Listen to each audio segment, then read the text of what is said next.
We're taught that beauty is armor, that if we're lovely enough, graceful enough, perfect enough, we'll be chosen, protected, loved.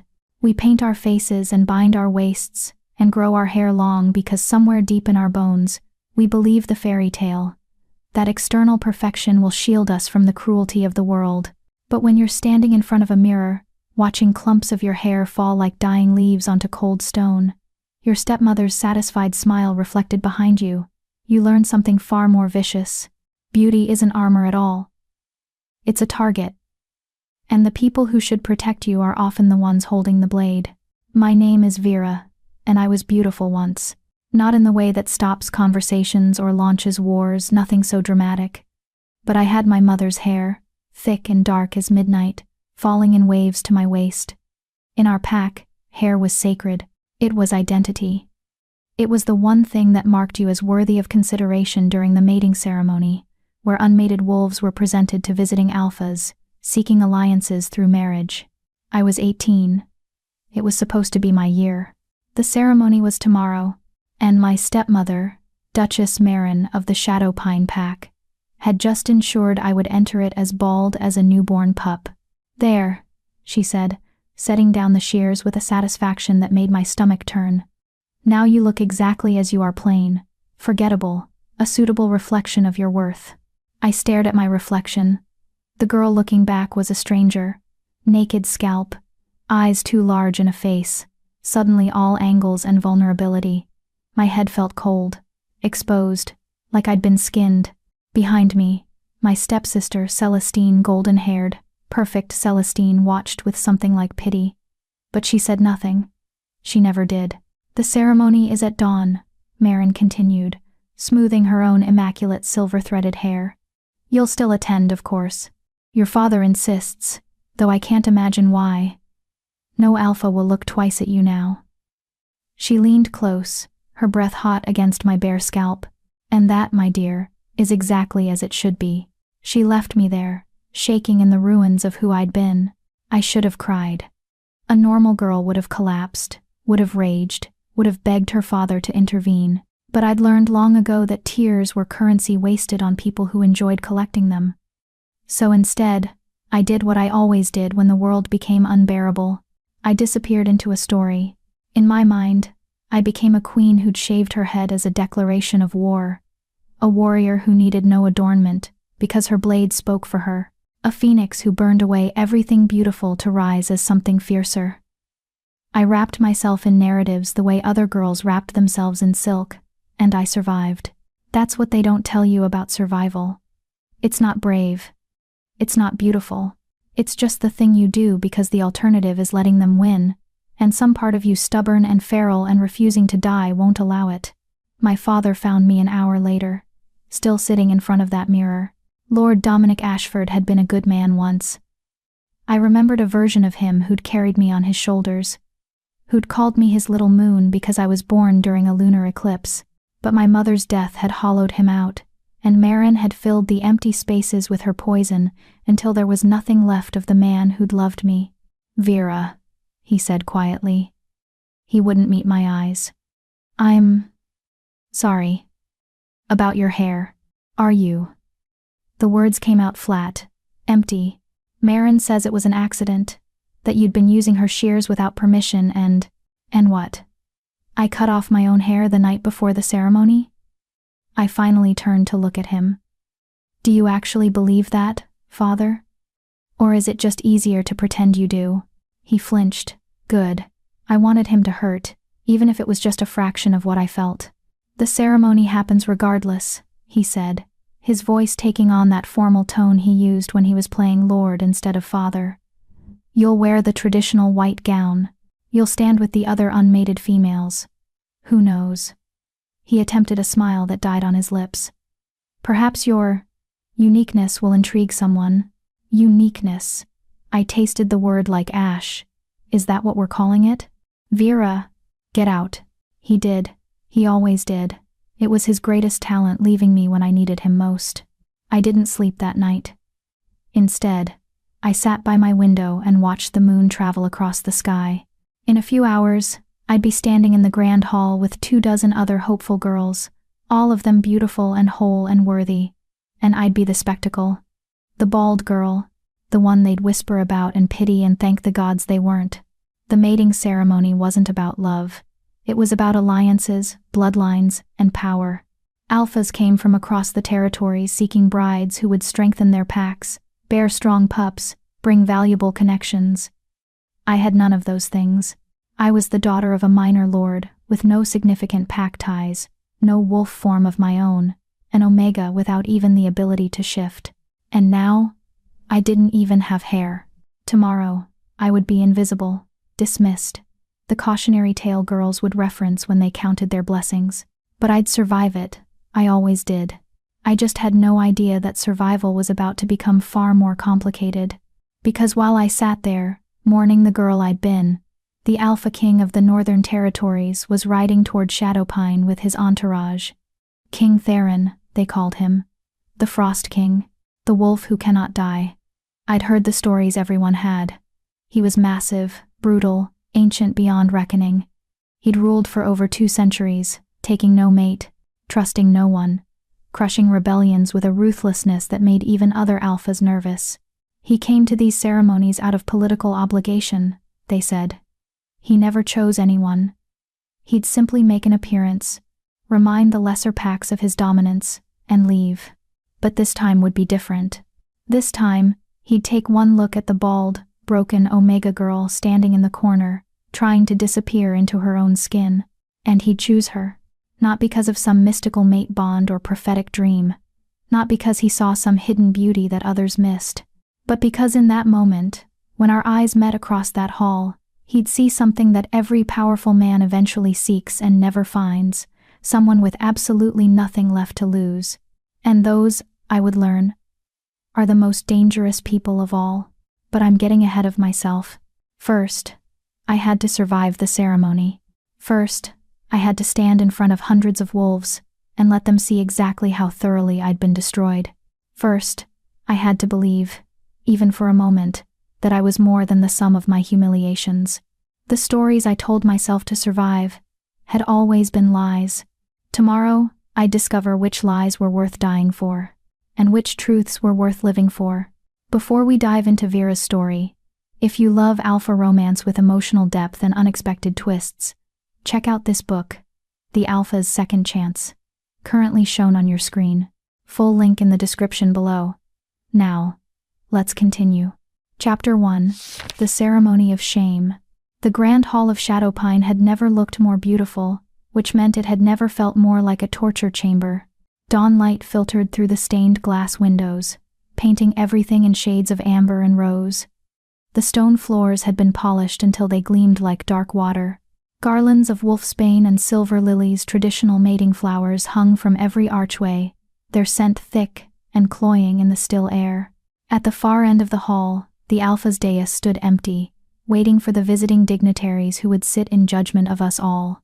Us, the unmated females, the merchandise. There were 23 of us lined up along the eastern wall, arranged by rank and family prominence. I stood at the very end, of course. The position itself was an insult so far from the center that I was practically behind a column. But today, I was grateful for it. Maybe, if I was lucky, I could fade into the marble and cease to exist entirely. By the gods, someone whispered. Is that Vera Ashford? So much for invisibility. I kept my eyes forward, my spine straight, my hands clasped in front of me. The traditional white ceremony gown felt obscene against my bare scalp. Every other girl had spent hours having their hair arranged, intricate braids woven with silver thread, cascading curls adorned with crystals, elaborate updos that showcased the elegant lines of their necks. Their hair was their glory, their promise, their proof of health and fertility. I had nothing, just naked skin and the echo of what I'd lost. What happened to her? Another voice murmured. I heard she has mange. No. I heard she tried to run away, and her stepmother punished her. Who would choose her now? She looks ill. The whispers crawled over my skin like insects. I wanted to scream at them, to tell them exactly what had happened, to watch Marin's reputation crumble under the weight of truth. But what would be the point? In our world, Stepmothers were expected to be cruel. It was practically tradition, and daughters who complained about it were simply ungrateful. Celestine stood 12 positions ahead of me, her golden hair swept up in an elaborate crown of braids. She looked like a princess from a children's tale, all soft curves and innocent beauty. She hadn't said a word to me this morning. Hadn't even looked at me when we'd been lined up. Coward, I thought viciously. You're a coward, and your silence makes you complicit. But even as I thought it, I knew it wasn't fair. Celestine was just as trapped as I was, just in a prettier cage. Marin controlled everything, our clothing, our friends, our futures. The difference was that Celestine had learned to appease the monster, while I had never quite managed the trick. The massive oak doors at the end of the hall groaned open. Every girl straightened, every breath held. The visiting alphas began to enter. First came Alpha Ronan of the East March pack, a barrel-chested man with rust-colored hair and a laugh like thunder. He was kind, by reputation. A good choice, for whoever caught his eye. Behind him, Alpha Sienna of the Riverside pack, one of the few female alphas in the territories, her dark skin gleaming with ritual oils, her eyes sharp as broken glass. They kept coming. Alpha after alpha. Some young, some old, some beautiful, some battle-scarred. Each one took their position on the dais, their eyes already scanning our line, cataloging, dismissing, selecting. This was business to them. We were potential alliances wrapped in white silk. I recognized most of them from my father's political dinners. I'd served them wine, listened to their boasts, faded into the background like good daughters were supposed to do. None of them had ever truly seen me before. They certainly wouldn't see me now. The hall had almost filled when the temperature dropped. It wasn't gradual. One moment, the morning was warm with spring promise. The next, my breath misted in front of my face. Frost crept across the windows. The candles flickered and dimmed. Everyone felt it. The shift in the air. The weight of something vast and predatory entering the space. The conversations died. Every wolf in the hall turned toward the doors, and King Theron walked into my life like winter incarnate. I'd heard the stories. Everyone had. The Frost King, the immortal Alpha, the wolf who cannot die, 200 years old, give or take a few decades. More powerful than any alpha in living memory. Brutal, merciless, and utterly alone by choice. The stories hadn't prepared me for the reality of him. He was tall, absurdly tall, towering over even the largest alphas present. His hair was black as a raven's wing, shot through with silver that caught the light, like starlight on ice. His face was all harsh angles and sharp edges, beautiful, the way a blade is beautiful, clean and lethal, and utterly without mercy. He wore black leather and dark furs, and when he moved, it was with a predator's grace that made every instinct I had scream danger. But it was his eyes that stopped my heart. Silver. Pure. Molten silver. Like the moon reflected in still water. Ancient eyes that had seen centuries pass, that had watched kingdoms rise and fall, that held no warmth, no hope, no humanity. Dead eyes in a living face. He swept into the hall without acknowledging anyone, his fur cloak trailing behind him like spilled ink. 4 guards followed massive wolves in human form, their hands on their weapons, their eyes constantly scanning for threats. King Theron took his place at the center of the dais, and when he sat, it was with the casual arrogance of someone who knew that everyone in the room would die before he did. Lord Caldris, the ceremony master, stepped forward. His voice shook only slightly. Honored alphas, noble lords and ladies, we gather today to celebrate the sacred tradition of the mating ceremony. Before you stand the finest unmated females of Shadowpine Pack, each one worthy of consideration, each one offering the promise of strong bloodlines and prosperous alliances. I wanted to laugh at that. Finest, worthy, promises, such pretty lies we told ourselves. The ceremony will proceed as tradition dictates, Lord Caldris continued. Each alpha may approach any female who interests them. If multiple alphas desire the same female, her family will negotiate terms. If no alpha approaches a female, she will be presented again at next season's ceremony, which was a polite way of saying, Rejected girls get to experience this humiliation all over again in 6 months. Alphas of the assembled packs. Lord Caldris raised his hands. You may begin your selection. The hall erupted into controlled chaos. Alpha Ronan rose immediately, his eyes fixed on a beautiful beta girl named Larissa, 3 positions down from Celestine. He approached with a smile, spoke quietly to her, and her face lit up with relief and joy. First match. It had taken less than 30 seconds. Others followed. Alpha Sienna chose a fierce-looking girl with copper hair. A young alpha from the Western Territories approached Celestine, and I watched my stepsister's performance of demure interest, perfect as always. Within minutes, more than half the girls had alphas standing before them, negotiations beginning, families beaming with pride. I remained against my column, untouched, exactly as expected. I told myself I didn't care. I told myself I'd known this would happen. I told myself that freedom from this spectacle was its own kind of victory. I told myself a lot of lies that morning, but then I felt it. That crawling sensation of being watched. That pressure against your skin that means predator eyes have found prey. I looked up, and met the silver gaze of King Theron. He was staring at me. Not past me, not through me, but directly at me, with an intensity that made my knees weak. His expression hadn't changed, still that same cold, carved from ice blankness, but his eyes were locked on mine with a focus that felt physical. I couldn't look away, couldn't breathe, couldn't think. Around us, the ceremony continued. Voices negotiated, families celebrated. But in that moment, the world had narrowed to just 2 points. His silver eyes and my thundering heart. He stood. The hall went silent again. King Theron descended from the dais with that same predatory grace, and every person in the room stepped back to give him space. He didn't acknowledge them, didn't acknowledge anyone. He simply walked across the polished stone floor, his boots echoing in the sudden quiet, his eyes never leaving mine. He was coming toward me. No, that was impossible. I was seeing things. He was walking toward someone behind me, someone I hadn't noticed, someone actually worthy of. He stopped directly in front of me. Up close, he was even more terrifying, massive and ancient, and utterly inhuman despite his human shape. I could feel the power radiating off him like heat from a forge, could smell ice and pine and something wild that made my stomach clench with instinctive fear. You, he said. His voice was deep, rough, like grinding stone. What's your name? My mouth had gone dry. Vera Ashford, Your Majesty. He tilted his head slightly, studying me the way a scholar might study an interesting insect. His eyes traced my bare scalp, my 2 large eyes, my trembling hands.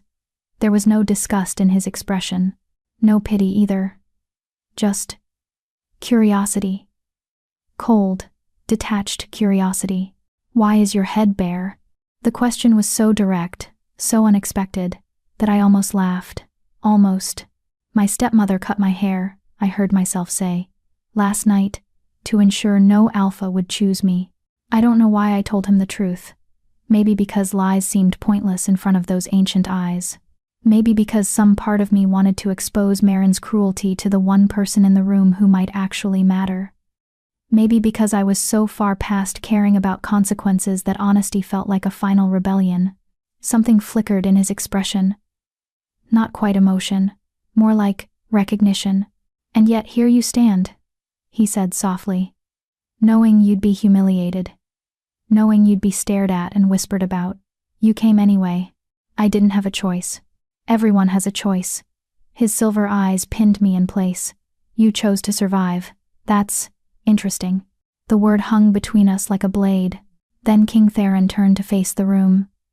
When he spoke, his voice carried to every corner of the hall, cold and absolute as a death sentence. I choose this one, Vera Ashford.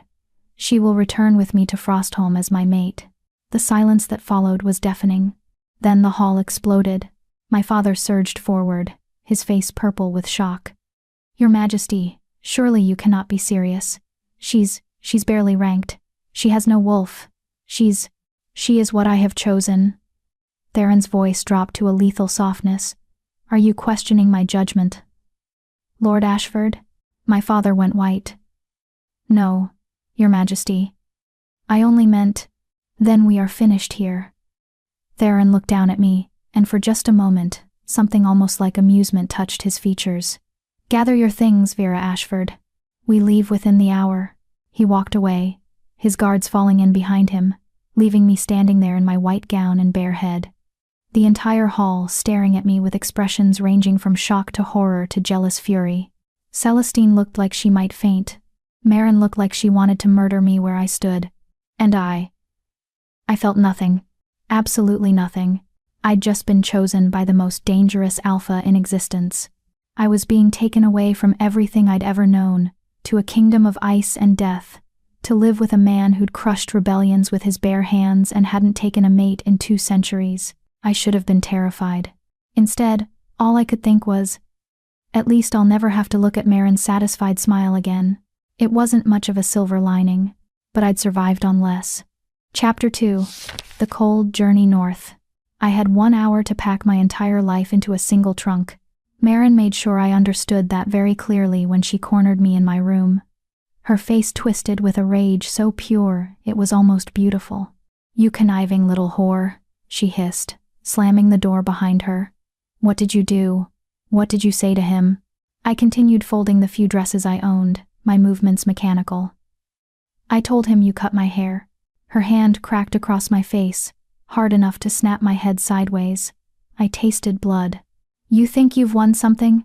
She grabbed my arm, her nails digging into my skin. You think being chosen by that monster is a prize? He'll use you and discard you within a month. Everyone knows he destroys everything he touches. You'll be dead before winter, and I'll still be here, warm and comfortable, raising my daughter to be a proper lady. I pulled away from her grip and met her eyes. For the first time in my life, I wasn't afraid of her.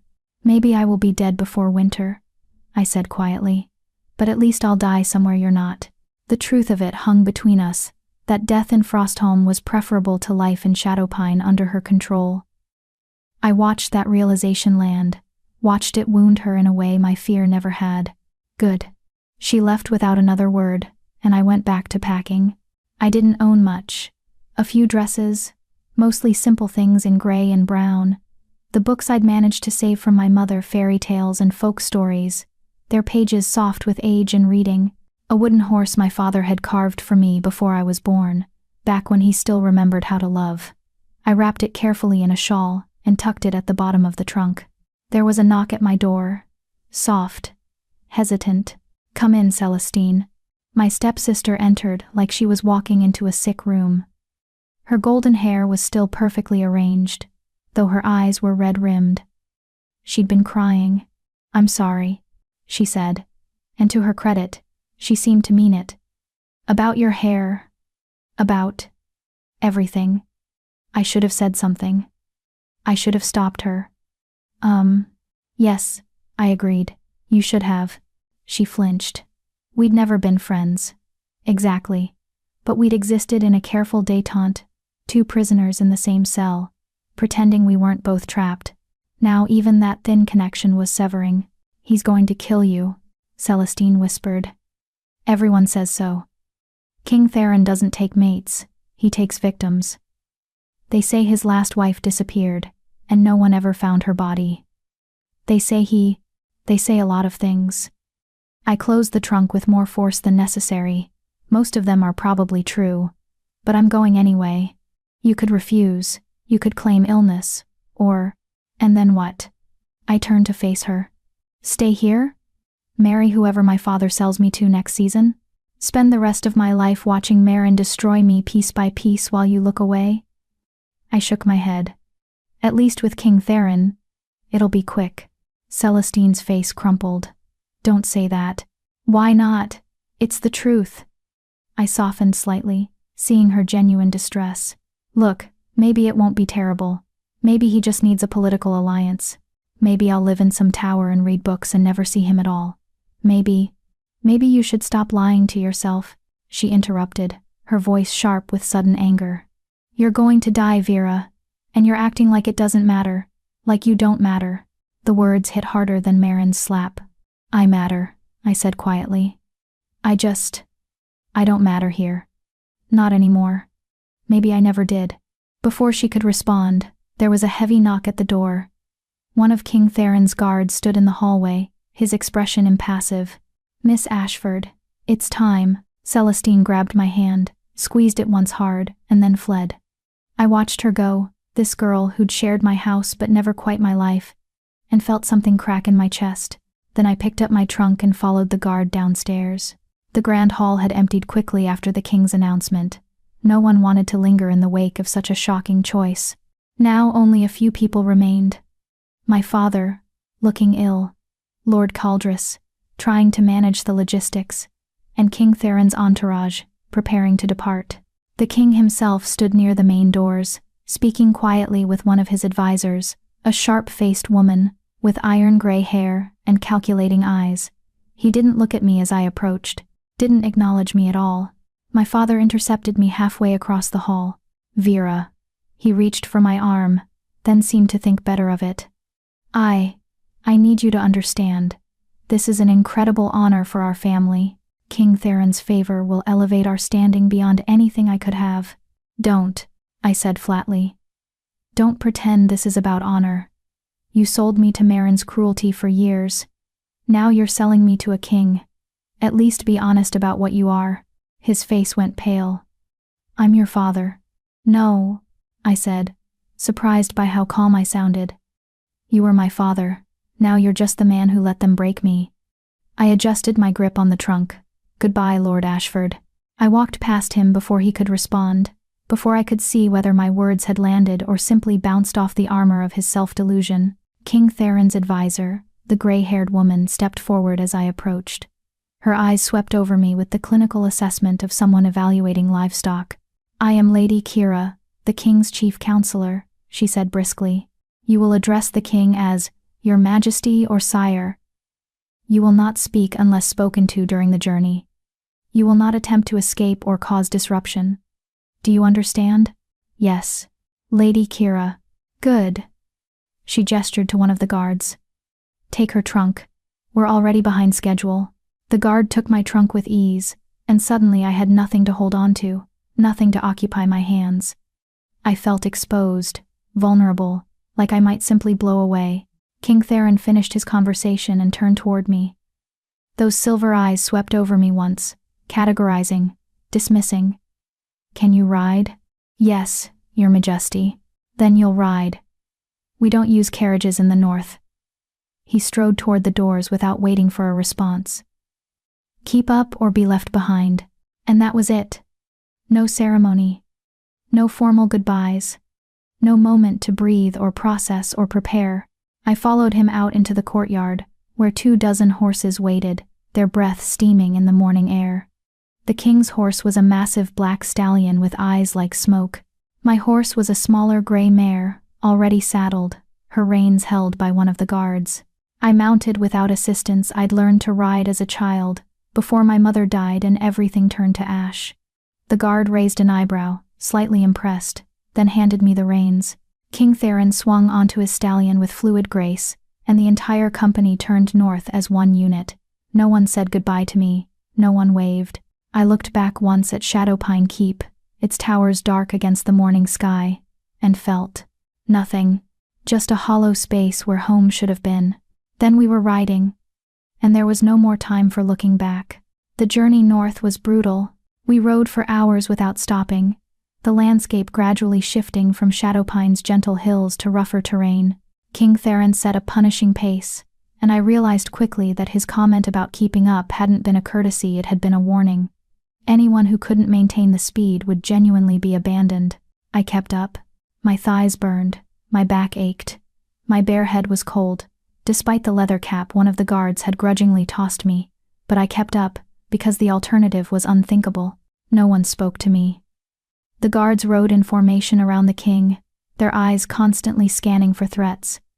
Lady Kira rode beside Theron, occasionally leaning in to murmur something that made him nod or frown. I rode near the back, just another piece of cargo being transported north. We stopped once, briefly, to water the horses at a stream. I dismounted on shaking legs, my muscles screaming in protest. I'd ridden before, but never like this, Never for hours at this pace.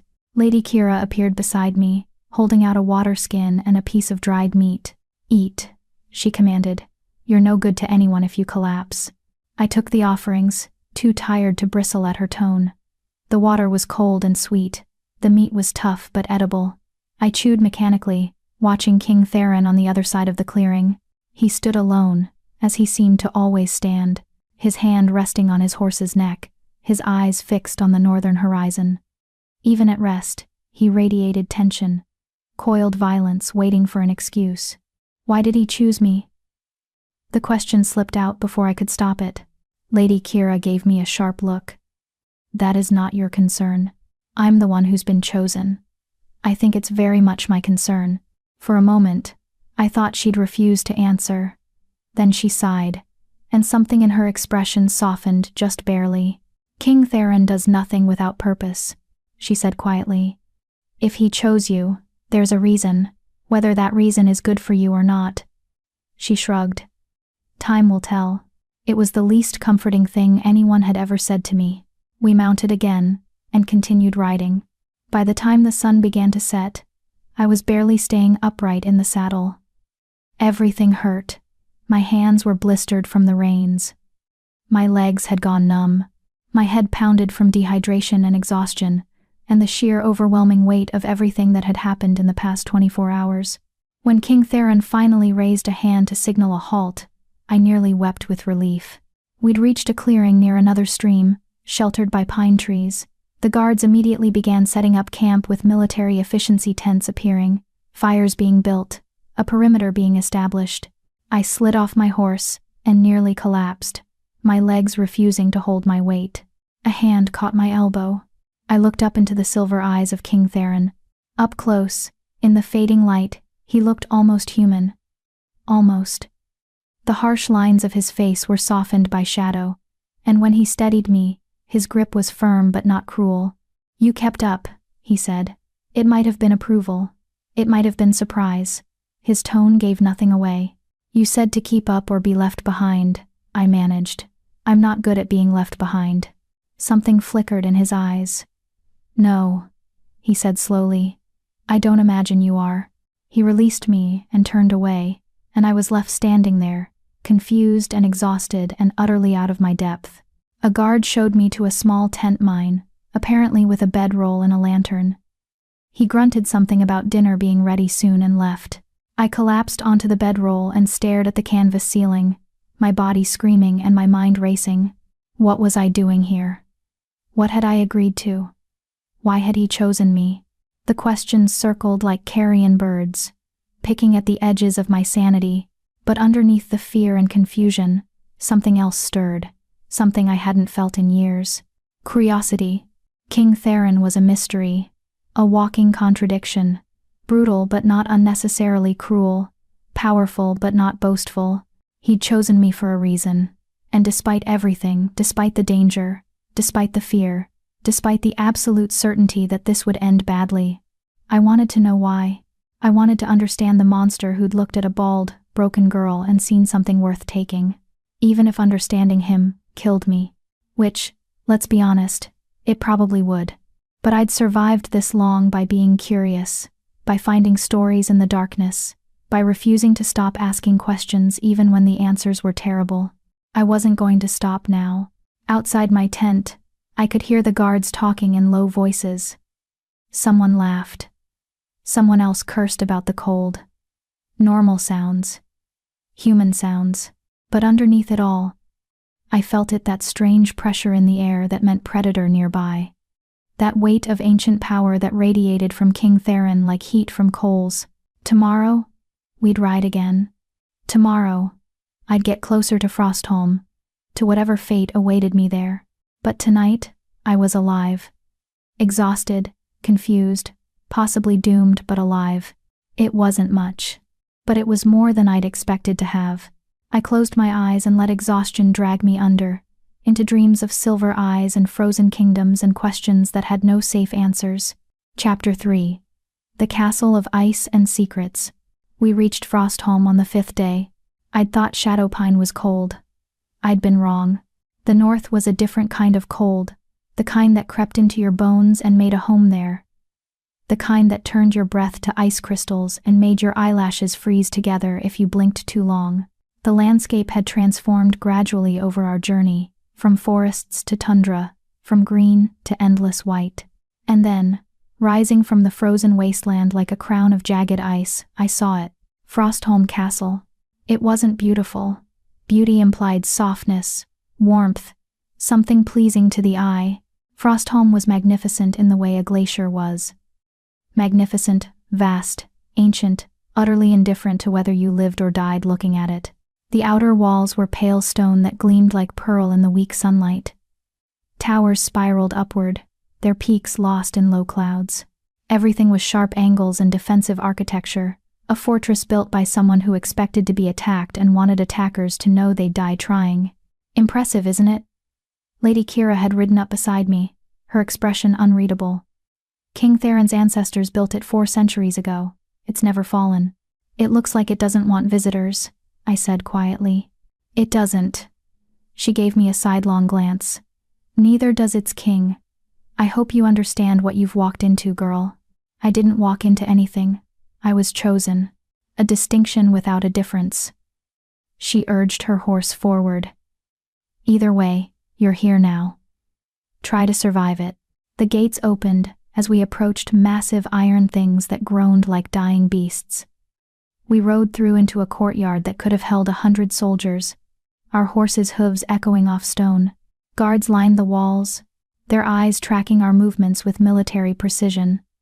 This wasn't a home. It was a war camp that happened to have walls. King Theron dismounted in one fluid motion and immediately began giving orders to his men. He still hadn't spoken to me beyond that one moment when I'd nearly collapsed. For 5 days, I'd been invisible to him, just another piece of baggage being transported north. Now, standing in his courtyard, watching him command his people with casual authority, I felt the full weight of my situation crash down on me. I was in a foreign kingdom, surrounded by warriors who owed me no loyalty. I had no allies, no resources, no way home even if I wanted to go back. And the man who'd brought me here, the king who'd chosen me for reasons I still didn't understand, looked at me with all the warmth of the frozen tundra beyond his walls. A different guard, younger than the others, with kind eyes approached and took my horse's reins. "Miss Ashford, I'm Garrett. I'll show you to your chambers." "Thank you." I dismounted, my legs still protesting after days of riding, and followed him. We entered the castle through a side door, and the temperature dropped another 10 degrees. The interior was as cold as the exterior suggested, all stone and iron and minimal decoration.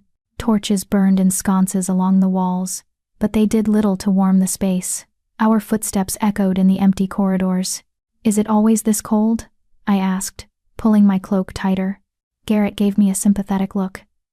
"You'll get used to it. Eventually, mostly." He didn't sound convinced. We climbed stairs, so many stairs, and walked down more corridors until I was completely lost.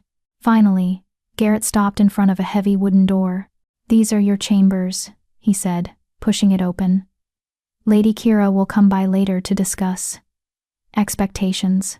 His Majesty's chambers are in the North Tower." He paused. "Quite far from here." I understood the implication.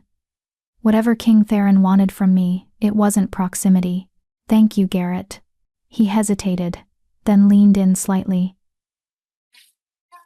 "Miss Ashford Vera, if I may be careful, King Theron isn't. He's not like other men. He's been alone for so long that he's forgotten how to be anything else. Don't expect warmth from him. Don't expect kindness. Just don't expect anything. And you might survive this."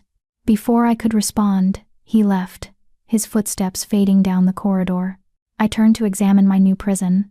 The chambers were larger than my entire room in Shadowpine had been. A massive 4-poster bed dominated one wall, piled high with furs. A fireplace currently unlit took up another wall. There were 2 windows, narrow but tall, offering views of the frozen landscape beyond. A writing desk, a wardrobe, a door that presumably led to a bathing chamber. It was luxurious by any standard. It felt like a tomb. I walked to the window and pressed my hand against the cold glass. Beyond, I could see nothing but white snow and ice stretching to the horizon, broken only by occasional dark shapes that might have been rocks or trees or frozen corpses for all I knew. This was my life now. This cold, beautiful, terrible place. A knock at the door interrupted my spiraling thoughts. "Enter," I called, expecting Lady Kira, or perhaps a servant. King Theron walked in. I spun around, my heart suddenly in my throat. He seemed larger in the enclosed space, more dangerous. He'd removed his traveling furs and now wore simple black clothing that somehow made him look more intimidating, not less. His silver eyes swept the room once before landing on me. "Adequate?" he asked. "Yes, Your Majesty. More than adequate. Thank you." He made a sound that might have been acknowledgement. Then he just stood there, studying me with that same clinical interest he'd shown at the ceremony. Like I was a puzzle he was trying to solve. The silence stretched. "Why did you choose me?" The question burst out before I could stop it. "At the ceremony." "Why me?" His expression didn't change. "You want the truth?" "Yes, because you had nothing to lose." He said it simply, like he was commenting on the weather. Every other girl in that hall was hoping to gain something: status, security, a good match. You were the only one who looked like survival was the only victory you cared about. He tilted his head slightly. "I respect that. You respect survival? I respect people who understand what it costs." He moved toward the fireplace and began building a fire with efficient, practiced movements. "Most people think survival is simple, just keep breathing and you've won. But you know better. You know that sometimes survival means cutting away everything beautiful about yourself. Sometimes it means becoming something you hate. Sometimes it means standing in a hall full of people who despise you and refusing to disappear." The fire caught, warm light spilling into the room. He stood, brushing off his hands. "I chose you because you're already broken," he continued, his tone matter-of-fact. "Which means I can't break you further. And you chose to survive your stepmother's cruelty, which means you're stronger than you look." He turned those silver eyes on me. "I need someone strong, Vera Ashford. I need someone who won't shatter the first time I show them what I really am." My mouth had gone dry. "And what are you, Your Majesty?" Something flickered in his expression, something dark and old and infinitely sad. "A monster," he said quietly. "Just one that's learned to wear a crown." He walked toward the door, then paused. "Dinner is at sunset. Someone will come fetch you. Don't wander the castle alone, it's easy to get lost, and some areas are dangerous." He glanced back at me. "Rest. You look exhausted." Then he was gone, the door closing softly behind him, leaving me alone with a crackling fire and more questions than I'd started with. I didn't rest. Instead, I explored my chambers thoroughly, opening every drawer, examining every corner, trying to understand this space that was now mine. The wardrobe held clothing dresses in dark, practical colors, all sized for me. Someone had prepared for my arrival. Someone had cared enough to ensure I'd have what I needed. The bathing chamber held a copper tub large enough to drown in, and a mirror. I avoided the mirror. By the time a servant came to fetch me for dinner, I'd changed into one of the dark dresses, a deep blue thing that was warm and surprisingly well made, and attempted to make myself presentable. Without hair, my options were limited. I settled for washing my face and trying not to think about how exposed I felt. The servant, a middle-aged woman with gray-streaked hair and weary eyes, led me through more corridors, down more stairs, until we reached a dining hall that could have seated 50 people but currently held only one. King Theron sat at the head of a long table, a single place setting before him, candlelight casting shadows across his harsh features. He looked up as I entered. "Vera." He gestured to the seat at his right hand. Not across from him, beside him. "Close. Sit." I sat, hyper-aware of his proximity, of the way the candlelight caught the silver in his hair, of the sheer physical presence of him. Servants brought food: roasted meat, root vegetables, dark bread, simple fare, but well prepared and plentiful. I ate because I was hungry, not because I tasted anything. "You'll dine with me every evening," Theron said abruptly. "It's expected." Expected by whom? By everyone. You're here as my chosen mate. That means we must present a certain image. An image of what? We barely know each other. He cut into his meat with precise movements. We know enough. You know I'm dangerous. I know you're resilient. That's more than most marriages start with. This is a marriage? Eventually, there will be a ceremony once the moon turns. Until then, you're... He paused, searching for the right word. A guest. A prisoner, you mean? His lips twitched. It might have been amusement, if you prefer that terminology. I set down my fork and turned to face him fully. Your Majesty, I need to understand what you want from me. You've brought me to this frozen castle, given me beautiful chambers, and now you're feeding me and talking about marriage. But you've also called yourself a monster and implied I'm here because I'm already broken. What do you actually want? He was quiet for a long moment, studying me with those ancient silver eyes. I want, he said slowly, for you to answer a riddle. I blinked. A riddle? Yes. He leaned back in his chair. If you answer correctly, I'll tell you the truth about why you're really here. If you answer incorrectly. He shrugged. We'll try again tomorrow night, and the night after, for as long as it takes.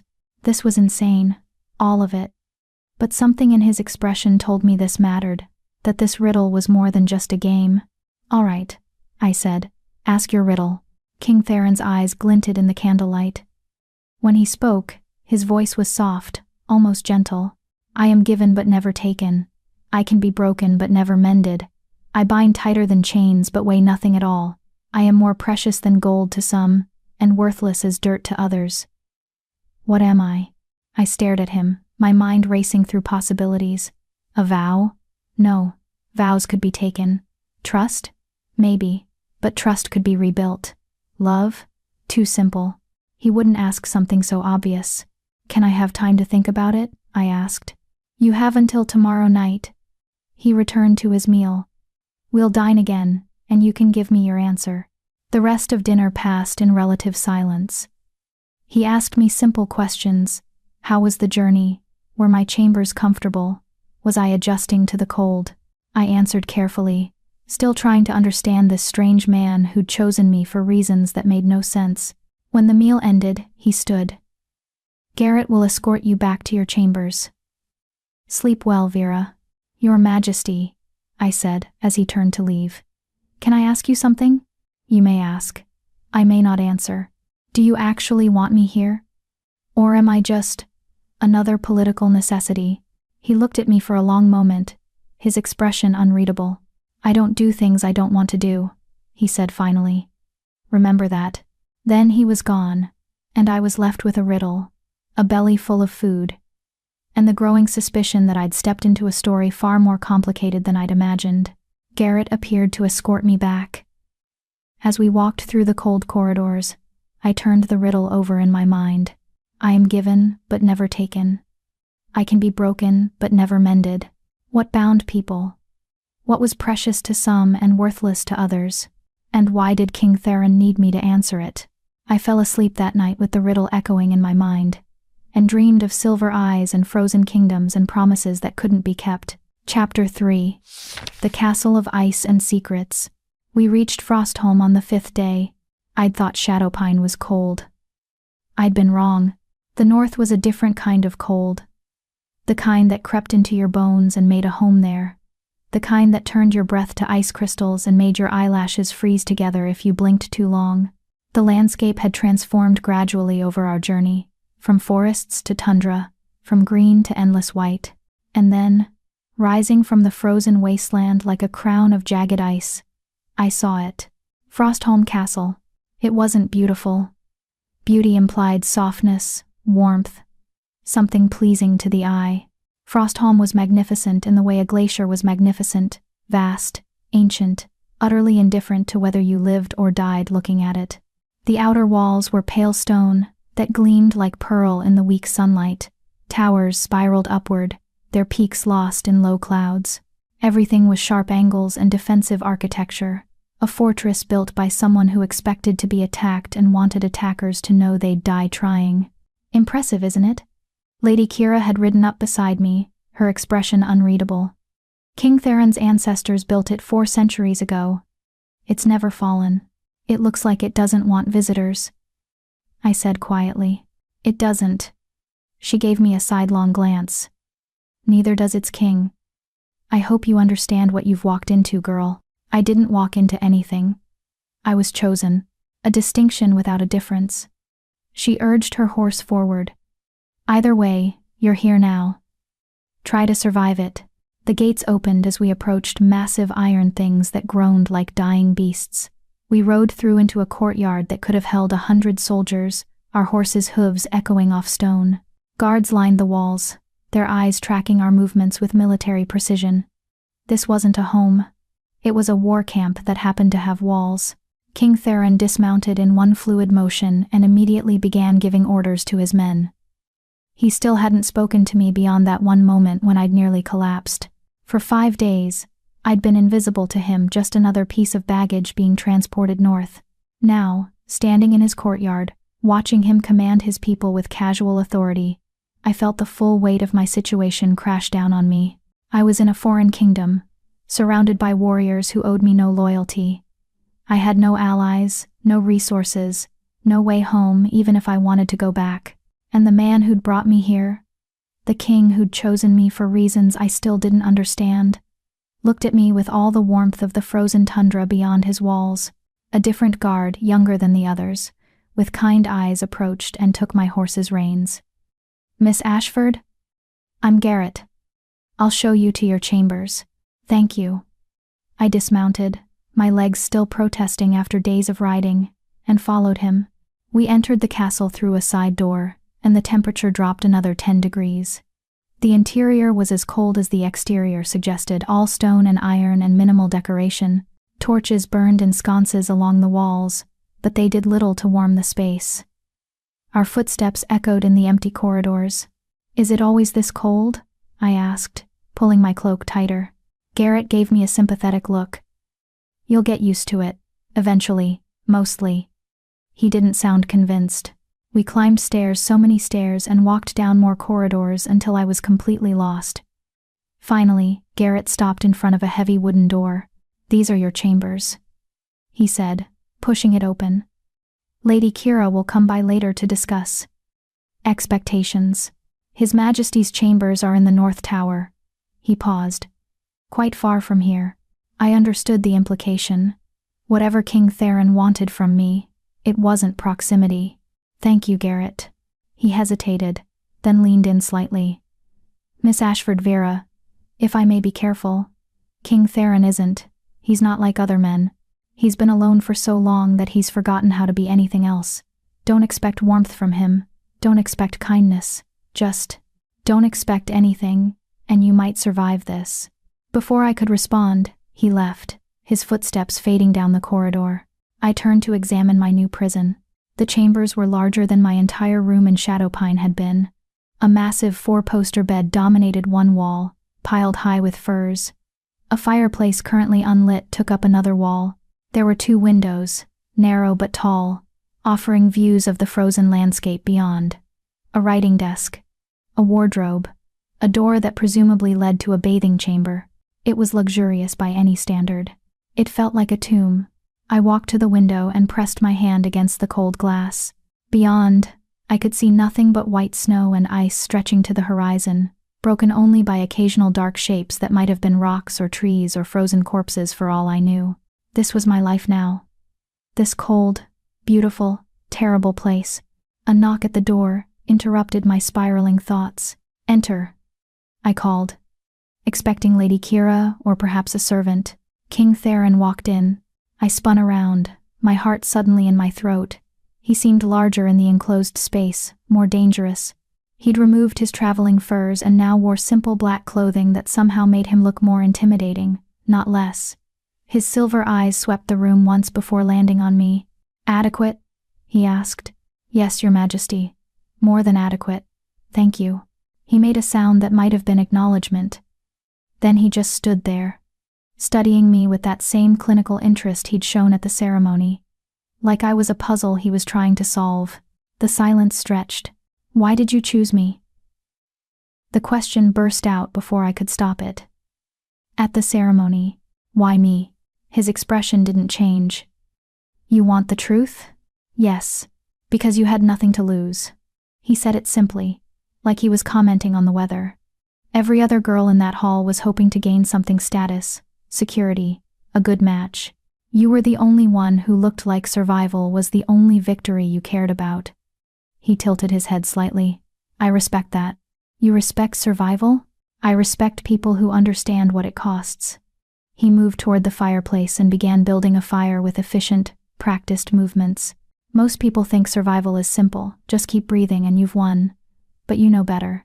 You know that sometimes survival means cutting away everything beautiful about yourself. Sometimes it means becoming something you hate. Sometimes it means standing in a hall full of people who despise you and refusing to disappear. The fire caught, warm light spilling into the room. He stood, brushing off his hands. I chose you because you're already broken, he continued, his tone matter-of-fact. Which means I can't break you further. And you chose to survive your stepmother's cruelty, which means you're stronger than you look. He turned those silver eyes on me. I need someone strong. Vera Ashford. I need someone who won't shatter the first time I show them what I really am. My mouth had gone dry. And what are you, Your Majesty? Something flickered in his expression, something dark and old and infinitely sad. A monster, he said quietly. Just one that's learned to wear a crown. He walked toward the door, then paused. Dinner is at sunset. Someone will come fetch you. Don't wander the castle alone, it's easy to get lost, and some areas are dangerous. He glanced back at me. Rest. You look exhausted. Then he was gone, the door closing softly behind him, leaving me alone with a crackling fire and more questions than I'd started with. I didn't rest. Instead, I explored my chambers thoroughly, opening every drawer, examining every corner, trying to understand this space that was now mine. The wardrobe held clothing dresses in dark, practical colors, all sized for me. Someone had prepared for my arrival. Someone had cared enough to ensure I'd have what I needed. The bathing chamber held a copper tub large enough to drown in, and a mirror. I avoided the mirror. By the time a servant came to fetch me for dinner, I'd changed into one of the dark dresses, a deep blue thing that was warm and surprisingly well made, and attempted to make myself presentable. Without hair, my options were limited. I settled for washing my face and trying not to think about how exposed I felt. The servant, a middle-aged woman with gray-streaked hair and weary eyes, led me through more corridors, down more stairs, until we reached a dining hall that could have seated 50 people but currently held only one. King Theron sat at the head of a long table, a single place setting before him, candlelight casting shadows across his harsh features. He looked up as I entered. Vera. He gestured to the seat at his right hand, not across from him, beside him, close. Sit. Tit. I sat, hyper-aware of his proximity, of the way the candlelight caught the silver in his hair, of the sheer physical presence of him. Servants brought food, roasted meat, root vegetables, dark bread, simple fare, but well-prepared and plentiful. I ate because I was hungry, not because I tasted anything. You'll dine with me every evening, Theron said abruptly. It's expected. Expected by whom? By everyone. You're here as my chosen mate. That means we must present a certain image. An image of what? We barely know each other. He cut into his meat with precise movements. We know enough. You know I'm dangerous. I know you're resilient. That's more than most marriages start with. This is a marriage? Eventually. There will be a ceremony once the moon turns. Until then, you're... He paused, searching for the right word. A guest. A prisoner, you mean? His lips twitched. It might have been amusement, if you prefer that terminology. I set down my fork and turned to face him fully. Your Majesty, I need to understand what you want from me. You've brought me to this frozen castle, given me beautiful chambers, and now you're feeding me and talking about marriage. But you've also called yourself a monster and implied, I'm here because I'm already broken. What do you actually want? He was quiet for a long moment, studying me with those ancient silver eyes. I want, he said slowly, for you to answer a riddle. I blinked. A riddle? Yes. He leaned back in his chair. If you answer correctly, I'll tell you the truth about why you're really here. If you answer incorrectly." He shrugged. "We'll try again tomorrow night, and the night after. For as long as it takes." This was insane. All of it. But something in his expression told me this mattered, that this riddle was more than just a game. "All right," I said. "Ask your riddle." King Theron's eyes glinted in the candlelight. When he spoke, his voice was soft, almost gentle. "I am given but never taken. I can be broken but never mended. I bind tighter than chains but weigh nothing at all.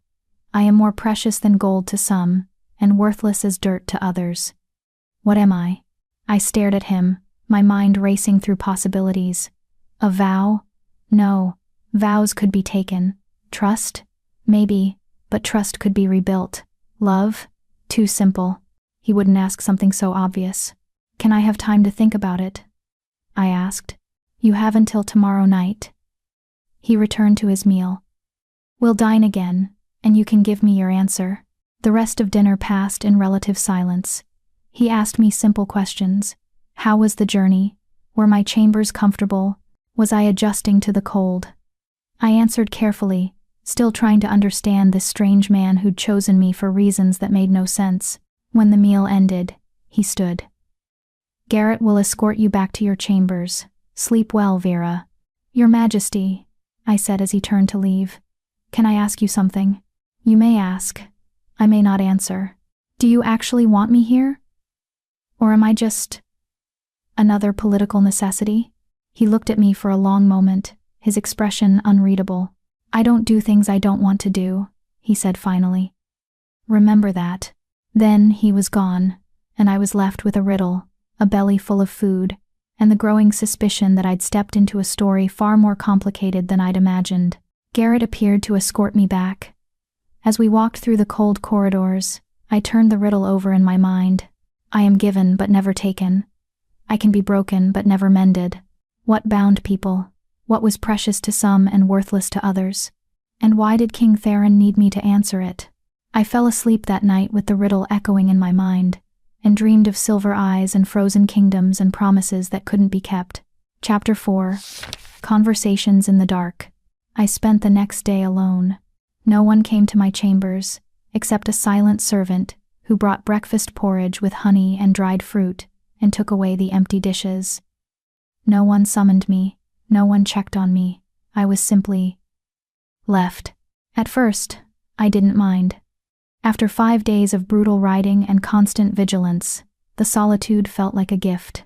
I slept late, soaked in a hot bath until my skin turned pink, and explored every corner of my chambers with the thoroughness of someone who had nothing but time. But by afternoon, the silence started to press in on me. I'd spent years in Shadowpine finding corners to hide in, teaching myself to become invisible. But this wasn't hiding, this was erasure. The castle was massive. I could hear distant sounds of life voices, footsteps, doors closing, but none of it touched me. I was a ghost haunting rooms that weren't mine, in a life I didn't understand. And always, the riddle circled through my mind. I am given but never taken. I can be broken but never mended. I bind tighter than chains but weigh nothing at all. I paced my chambers, muttering possibilities under my breath. A heart? No, hearts could heal. Faith? Closer, but faith could be taken away. Hope? Maybe, but hope felt too abstract, and King Theron didn't seem like a man who dealt in abstractions. By the time sunset approached, I was restless and half mad with my own thoughts. Garrett came to escort me to dinner exactly as the light began to fade. He gave me an encouraging smile that made me want to either hug him or shake him. "Any luck with the riddle?" he asked as we walked. I shot him a surprised look. "You know about it?" "Everyone knows. His Majesty tells a riddle to every guest." He seemed to choose the word carefully. "It's tradition. Has anyone ever answered correctly?" His silence was answer enough. We reached the dining hall, and once again, King Theron sat alone at the head of the table, candlelight painting shadows across his harsh features. But tonight, something was different. He looked tired. The lines around his eyes were deeper, and his shoulders carried a weight that hadn't been visible yesterday. "Vera," he gestured to the same seat beside him. I trust you spent the day comfortably? I spent it alone, I said, sitting. Is that comfortable or simply convenient for you? His lips twitched, almost a smile. Direct. I appreciate that. He poured wine into my glass with his own hands, a strangely intimate gesture. You're alone because I haven't decided what to do with you yet. I'm not an object to be done with. No, he agreed. You're a problem to be solved. Servants brought fish tonight, with roasted vegetables and fresh bread that steamed when broken open. We ate in silence for several minutes before he spoke again. Have you considered my riddle? I've thought of little else. I set down my fork. But I need more information. Is this something tangible or abstract? Abstract. Something everyone has or something rare? That depends on the person. His silver eyes studied me. Some people have an abundance. Others have none at all. I chewed my lip, thinking, can it be restored once broken? No. Once broken, it's destroyed forever. You can build something new in its place, but the original is gone. That eliminated several possibilities. I was left with trust, innocence, faith, a promise, I said suddenly. The answer is a promise. King Theron went very still. His hand, reaching for his wine glass, froze mid-motion. When he looked at me, something blazed in those silver eyes, surprise, maybe, or recognition. Explain, he said softly. A promise is given freely but can't be taken by force. Once broken, it can never be truly mended. You can apologize, you can make a new promise, but the original one is destroyed forever. It binds people tighter than any chain, because it's built on choice and trust, and it's precious to those who value their word, but worthless to liars who make promises they never intended to keep. I met his gaze steadily. Did I answer correctly? For a long moment, he said nothing. Then, slowly, he leaned back in his chair, and something that might have been respect crossed his features. Yes, he said. You answered correctly. I waited, but he didn't continue. Well? You said you'd tell me the truth if I answered. Why am I really here? He stood abruptly, his chair scraping against stone. For a moment, I thought he'd simply leave, breaking his own promise, but instead, he walked to the window, his back to me, his hands clasped behind him. I am cursed, he said finally, his voice low. Have been for nearly 2 centuries. I blinked. Whatever I'd expected. It wasn't that. Cursed how? I cannot die. He said it flatly, without emotion. I've tried, believe me. Blade, poison, fire, nothing works. I heal from everything. Age stopped touching me when I was 35, and I've been 35 for 200 years. He turned to face me. Do you understand what that means? That you're immortal? That I'm trapped. His voice carried an edge of something raw. I've watched everyone I've ever cared about grow old and die.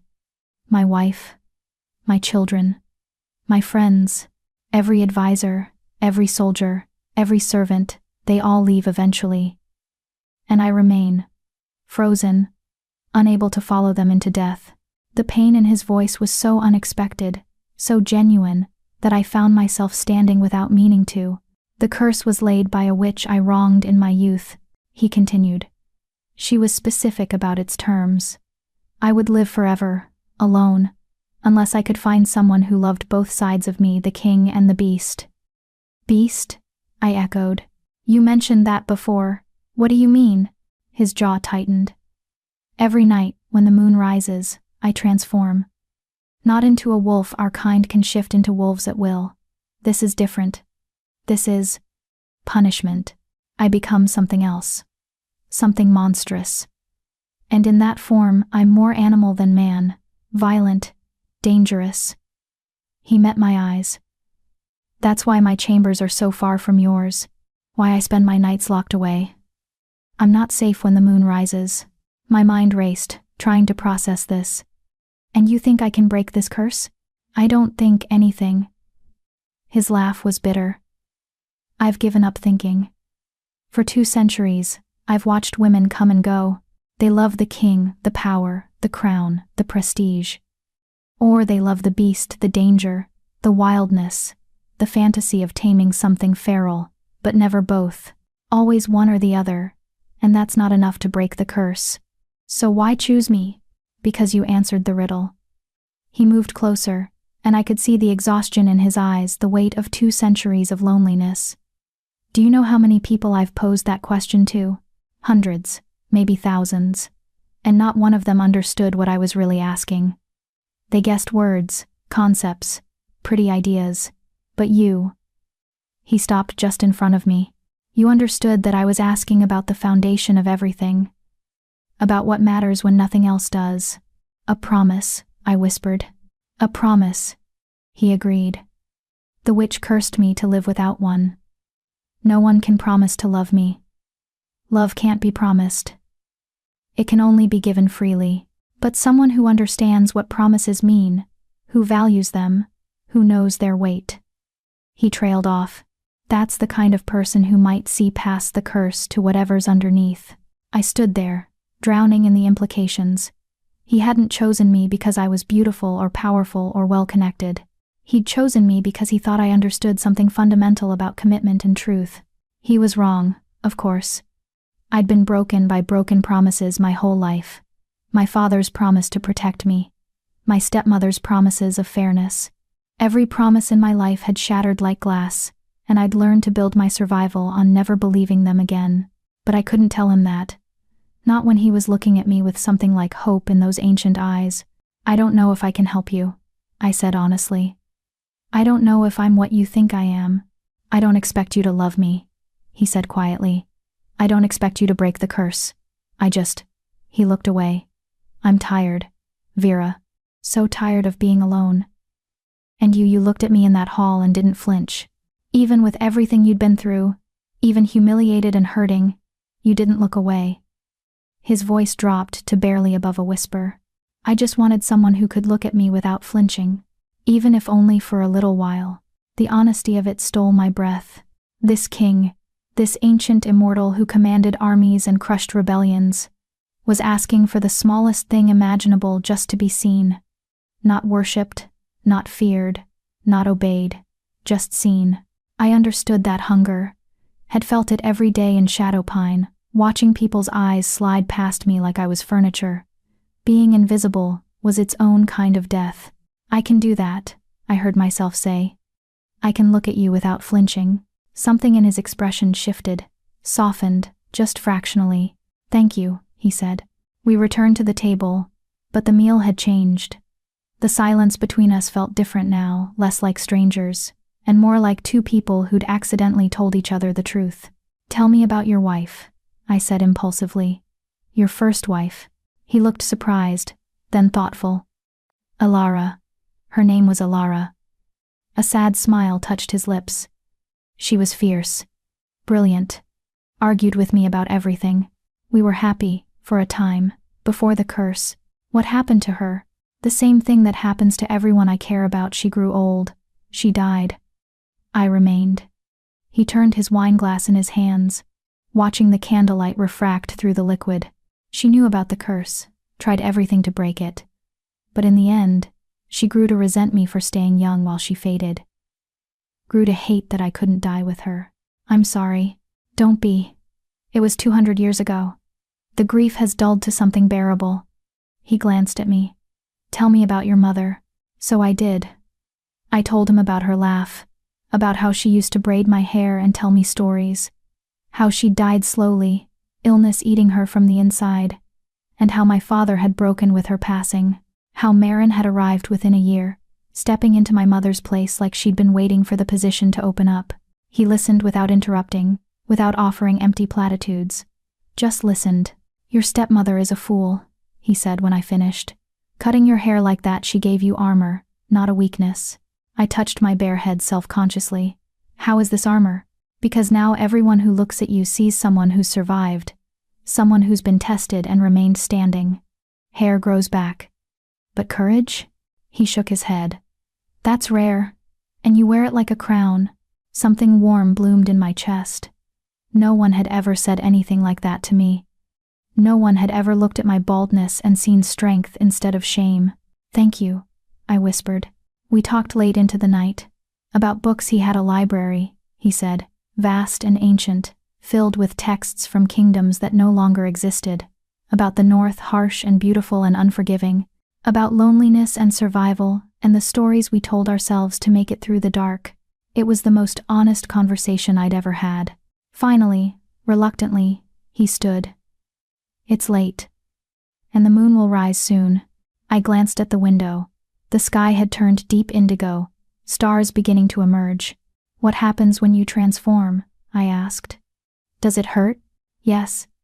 He said it simply. But I'm used to pain. It's the loss of control I hate more. The way the beast thinks. The way it hunts. He shook his head. I'll see you tomorrow night. Same time. Will you tell me more? About the curse? About your life? He paused at the door, looking back. If you want to hear it. Most people don't. The truth is too heavy. I want to hear it, I said firmly. All of it. Something like gratitude flickered in his eyes. Then I'll tell you. Tomorrow. He left, and Garrett appeared to escort me back to my chambers. As we walked through the cold corridors, I realized something had shifted. I'd arrived at Frostholm expecting to be a prisoner or a pawn. Instead, I was becoming something far more dangerous. A confidant. Someone who knew the king's secrets. Someone who was beginning to care whether he suffered. Back in my chambers, I lay in bed and stared at the ceiling, listening to the castle settle around me. Somewhere far away, King Theron was transforming into whatever beast the curse had made him. Somewhere, he was hurting and alone. And for the first time since arriving, I wished I could help him. Not because I was falling in love, nothing so dramatic, but because I recognized pain when I saw it. Because loneliness called to loneliness. Because he'd looked at my bare head and seen strength. And that gift deserved to be repaid. I fell asleep thinking about promises and curses and kings who couldn't die. And I dreamed of silver eyes in the darkness, watching me with something that might have been hope. Chapter 5. The next 3 weeks passed in a rhythm I hadn't expected, something almost like peace. Every day, I woke alone. A servant brought breakfast. I read, explored my chambers, sometimes stood at the window watching snow fall over the frozen landscape. The loneliness should have been unbearable, but after years of navigating Marin's cruelty, the solitude felt like healing. And every evening, I dined with King Theron. Our conversations became the axis my world turned on. He told me about his curse in careful pieces, like he was afraid too much truth at once would send me running. How the witch, a healer named Morueala, had loved him once, before he'd betrayed her for political advantage. How she'd cursed him not out of malice, but heartbreak. You'll live forever, she'd told him, until you learn what it means to be truly seen. She wanted me to understand what I'd destroyed, he said one night, his voice quiet. A promise. Our promise. I broke it for a crown, and she made sure I'd spend eternity paying for it. Do you regret it? I asked.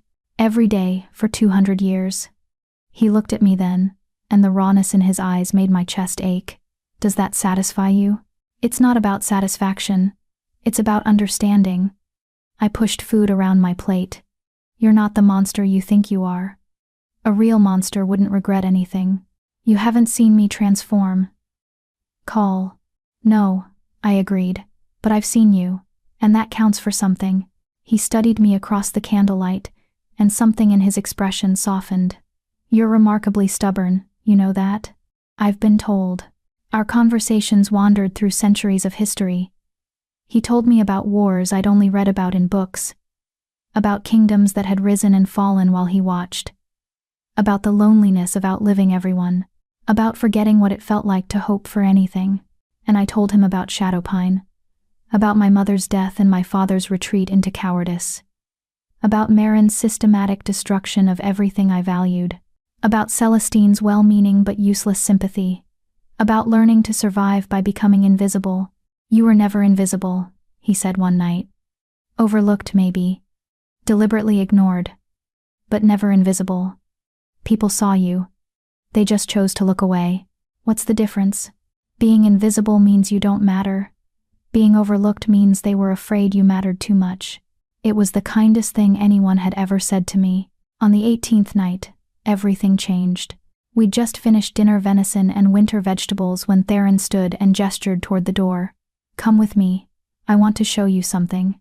I followed him through corridors I'd never seen before, deeper into the castle, until we reached a set of carved wooden doors that looked ancient. He produced a key from his pocket and unlocked them with a soft click. "I thought about what you said," he murmured, pushing the doors open. "About stories. About how you survived by disappearing into them." The doors swung wide, and I stepped into paradise. The library was enormous, 3 stories tall, with galleries circling the space and a domed ceiling painted with constellations. Shelves stretched in every direction, stuffed with books in leather bindings, some so old the titles had faded to ghosts. The smell hit me first: aged paper, leather, dust, and something else. Magic, maybe. Or just the accumulated weight of centuries of knowledge. I walked forward in a daze, my hand trailing along spines, my breath catching. "This is yours," Theron finished quietly. "If you want it. No one uses this space anymore. My scholars are long dead, and I've read everything here at least twice. But you." He moved beside me, and I could feel the warmth of him even through the cold air. "You look at books the way other people look at gold. So, it's yours." I turned to face him, and whatever he saw in my expression made him smile a real smile, not the careful half measures he usually allowed himself. "Why?" I whispered. "Because you answered the riddle. Because you don't flinch when you look at me.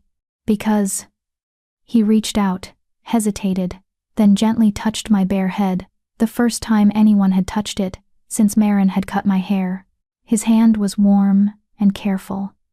"Because I want you to have something beautiful in this frozen place, even if it's just words on pages." Tears burned in my eyes, I couldn't help it. In 18 days, this ancient, cursed king had given me more genuine kindness than my own family had in 18 years. "Thank you," I managed. "Theron, thank you." He went still at the sound of his name. I'd never used it before. Had always maintained the formal distance of "Your Majesty" or "Sire." But in that moment, surrounded by books and kindness, formality felt like a lie. "Theron," I said again, tasting the shape of it. "Is it all right if I call you that? When we're alone?" "Yes." His voice was rough. "Yes, you can call me that." We stood there in the library, something fragile and new stretching between us. Not love, not yet, but the foundation that love might build on, if given time, trust, recognition. The slow unfurling of 2 people who'd been alone so long they'd forgotten what companionship felt like. Then he stepped back, the moment breaking. "The moon will rise soon. I need to go. Can I ask you something first?" He tensed. "What?" "The transformation. Can anyone see it? Or do you lock yourself away?" "I lock myself away," he said flatly, "in chambers deep below the castle. No one sees. No one should see." "Why not?" "Because it's not safe. Because I'm not myself when it happens. Because—" he cut himself off, jaw tight. "Because I don't want you to see me that way." What if I did? The words spilled out before I could stop them. What if I wanted to see all of you? King and beast both? His eyes widened, something almost like fear flickering there. "No, absolutely not." "Why?" "Because you'd hate me." He said it with such certainty, such old pain, that my heart cracked. "Everyone who's seen the beast has either run in terror or tried to kill me. I won't risk that. Not with you. I wouldn't. You don't know what you'd do. No one knows until they see it." He was already backing toward the door. "Enjoy the library, Vera. I'll see you tomorrow night." He was gone before I could argue, the doors closing with a soft thud. I stood alone among the books, frustration and concern warring in my chest. He'd given me this beautiful gift, shown me genuine vulnerability, and then fled the moment I tried to reciprocate. But I understood, in a bone-deep way. He was afraid. After 2 centuries of rejection, of being seen as monster first and man second, he was terrified that I'd look at him the same way. He didn't understand that I was already broken enough not to care about monsters. I'd been raised by one, after all. I spent the next several days in the library, devouring books like a starving woman at a feast. History texts and poetry collections, folk tales from kingdoms I'd never heard of, philosophical treatises that made my brain hurt in the best way. I found books in languages I couldn't read, and sat with them anyway, running my fingers over foreign alphabets and imagining the stories they held. Garrett checked on me periodically, bringing food and stoking the fire that now burned constantly in the library's massive hearth. "You look happy," he observed one afternoon, setting down a tray of bread and cheese. "I am," I realized. "Is that strange? That you're happy in a cursed castle in the frozen north, married to an immortal king who transforms into a beast every night?" He pretended to consider. "No, not strange at all." I threw a cushion at him, and he laughed, a warm, genuine sound that made the cold library feel less lonely. "He's not so bad," I said quietly. "Theron, he's lonely. Sad. But not bad." Garrett's expression sobered. "No, he's not bad. He's just been hurt so many times he's forgotten how to hope for better." He paused. "You're good for him, you know. I haven't seen him smile in years, not a real smile, but when he talks about you." He shook his head. "Just don't give up on him. Even when he pushes you away." "I won't." But that night, at dinner, Theron did exactly that, pushed me away. He was distant from the moment I arrived, his responses clipped, his eyes avoiding mine. The easy conversation we'd built over weeks felt suddenly like pulling teeth. "Did I do something wrong?" I finally asked, setting down my fork. "No." "Then why are you acting like I'm a stranger?" He was quiet for a long moment. When he spoke, his voice was carefully controlled. "I made a mistake. Giving you the library, letting you call me by my name, it was a mistake. I let myself forget what this is." "And what is this?" "A transaction. I chose you to break a curse. You're here because you had nowhere else to go. That's all this is. That's all it can be." The words hit like physical blows. "You don't believe that, don't I?"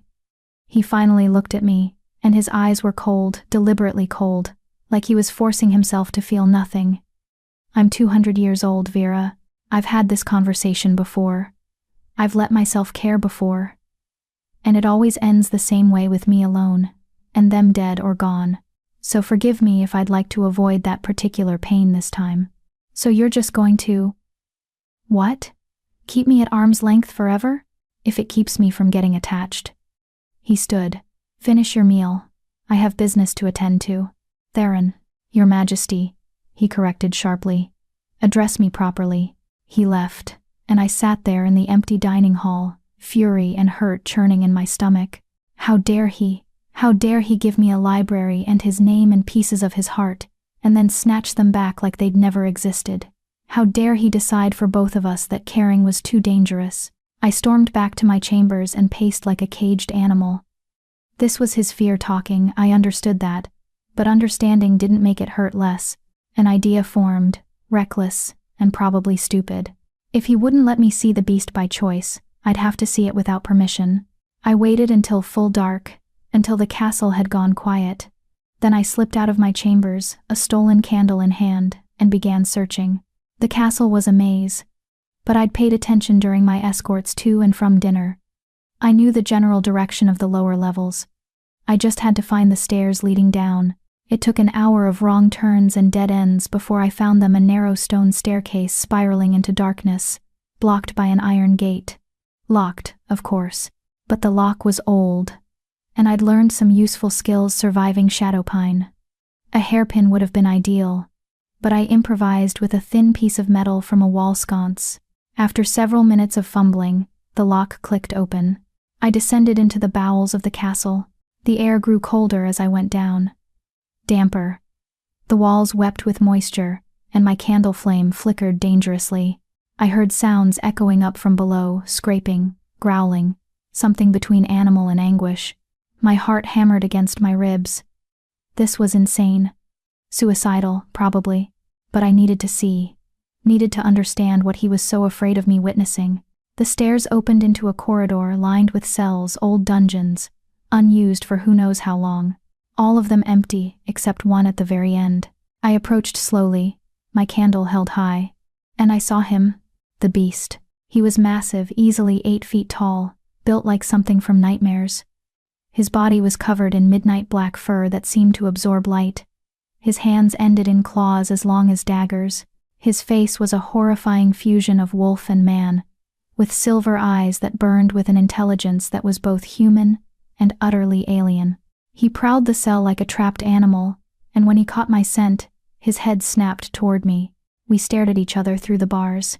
I should have run. Every instinct screamed at me to flee. This was death in a beautiful shape. This was the monster from children's stories. This was Theron, I whispered. The beast went utterly still. Those silver eyes, his eyes, I realized, the same color, the same depth fixed on me with an intensity that stole my breath.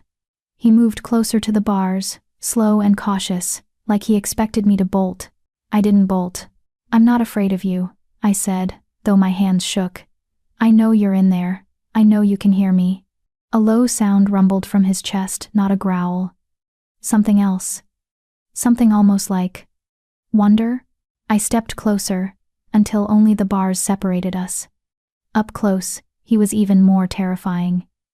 Even more magnificent.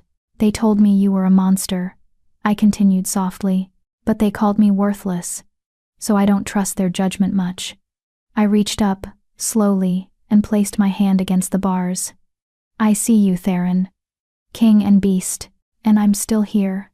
The beast reached out so carefully, like he was afraid of breaking me, and touched one massive claw to my fingers through the bars. The contact sent a shock through my entire system.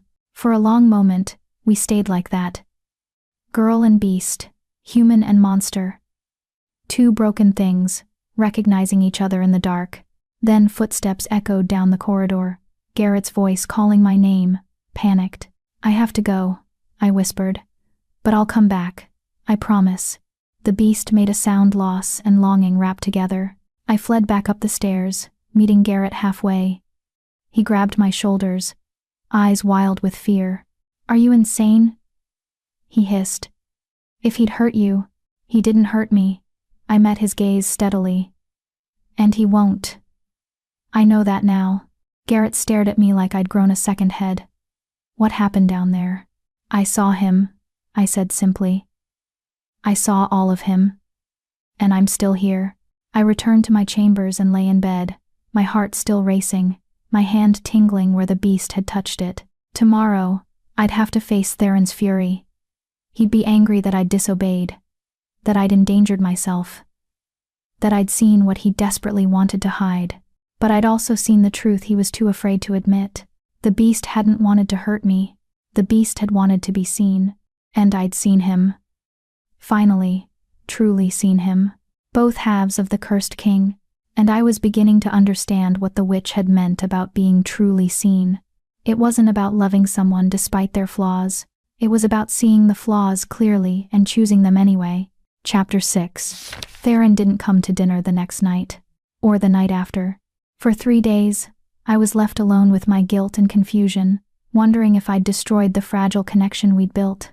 Garrett brought my meals to my chambers with tight-lipped disapproval, and even the library felt less like sanctuary and more like a gilded cage. On the 4th night, there was a knock at my door. I opened it to find Theron standing in the corridor, still in his formal clothing, his expression unreadable. But his eyes, those silver eyes that had haunted my dreams, were turbulent with emotion. "May I come in?" he asked quietly. I stepped aside, and he entered, moving to stand by the window. For a long moment, he just stared out at the frozen landscape, his hands clasped behind his back. "You shouldn't have come down to the dungeons," he said finally. "I know. You could have been hurt, killed. I could have..." His voice broke. "I could have torn you apart without meaning to. But you didn't." He turned to face me, and I saw the rawness there, the fear and wonder and confusion all tangled together. "No, I didn't. And I don't understand why." I moved closer, drawn by something I couldn't name. "What do you mean?" "The beast. It's always violent, always hungry. It fights against the bars, tries to break free, would kill anything that came near." He ran a hand through his hair, agitated. "But when you appeared, when you spoke to me, it went still, calm. Like the rage, just stopped. All. Maybe because I wasn't afraid. Everyone is afraid." He said it like a law of nature. Everyone runs or fights or freezes in terror. But you, he shook his head. You touched the bars, you stayed. Why? Because I wanted to see you. I said simply. All of you. Not just the parts you're willing to show. Something in his expression cracked. He closed the distance between us in 2 strides, and pulled me against him, not violently, but desperately, like a drowning man grabbing a lifeline. I felt his breath against my bare head, felt the tremor running through his massive frame. You're going to ruin me, he whispered. You're going to make me hope again, and hope is the cruelest thing you can give an immortal. I wrapped my arms around him, feeling the solid warmth of him, the proof that he was real and here and not the distant, cold king he pretended to be.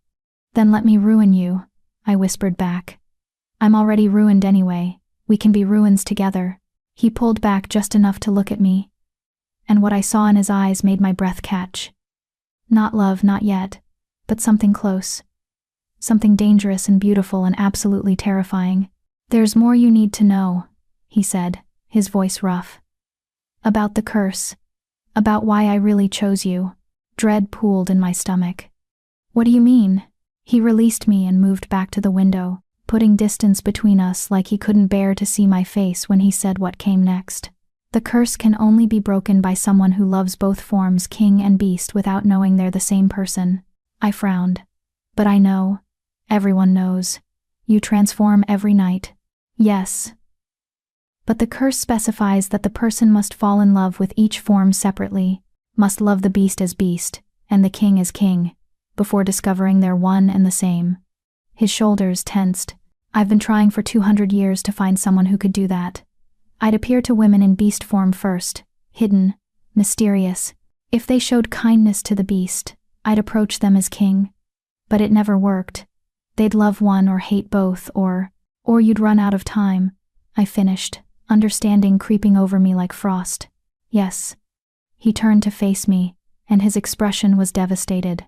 With you, I thought I could do it differently. You saw me as king first at the ceremony. We've been building something these past weeks, I know we have. And when you went down to the dungeons, when the beast responded to you. He took a shaking breath. I thought maybe this time it would work. Maybe you could love both, and the curse would finally break. But I already know, I said, my voice hollow. I know the beast is you. That contaminated it, didn't it? Now it can't work. The silence that stretched between us was answer enough. I'm so sorry, he whispered. I never meant I didn't want you to go down there. I was trying to keep the forms separate, trying to give the curse a chance to break properly. But you're so stubborn, so determined to see all of me. And now I've ruined everything. The words tasted like ash. No. He crossed to me again, taking my face in his hands with infinite gentleness. No. You gave me something I hadn't had in 2 centuries. You saw both forms and didn't run. Even if it can't break the curse, even if I'm still trapped, you saw me, Vera. Really saw me. And that's... His voice broke.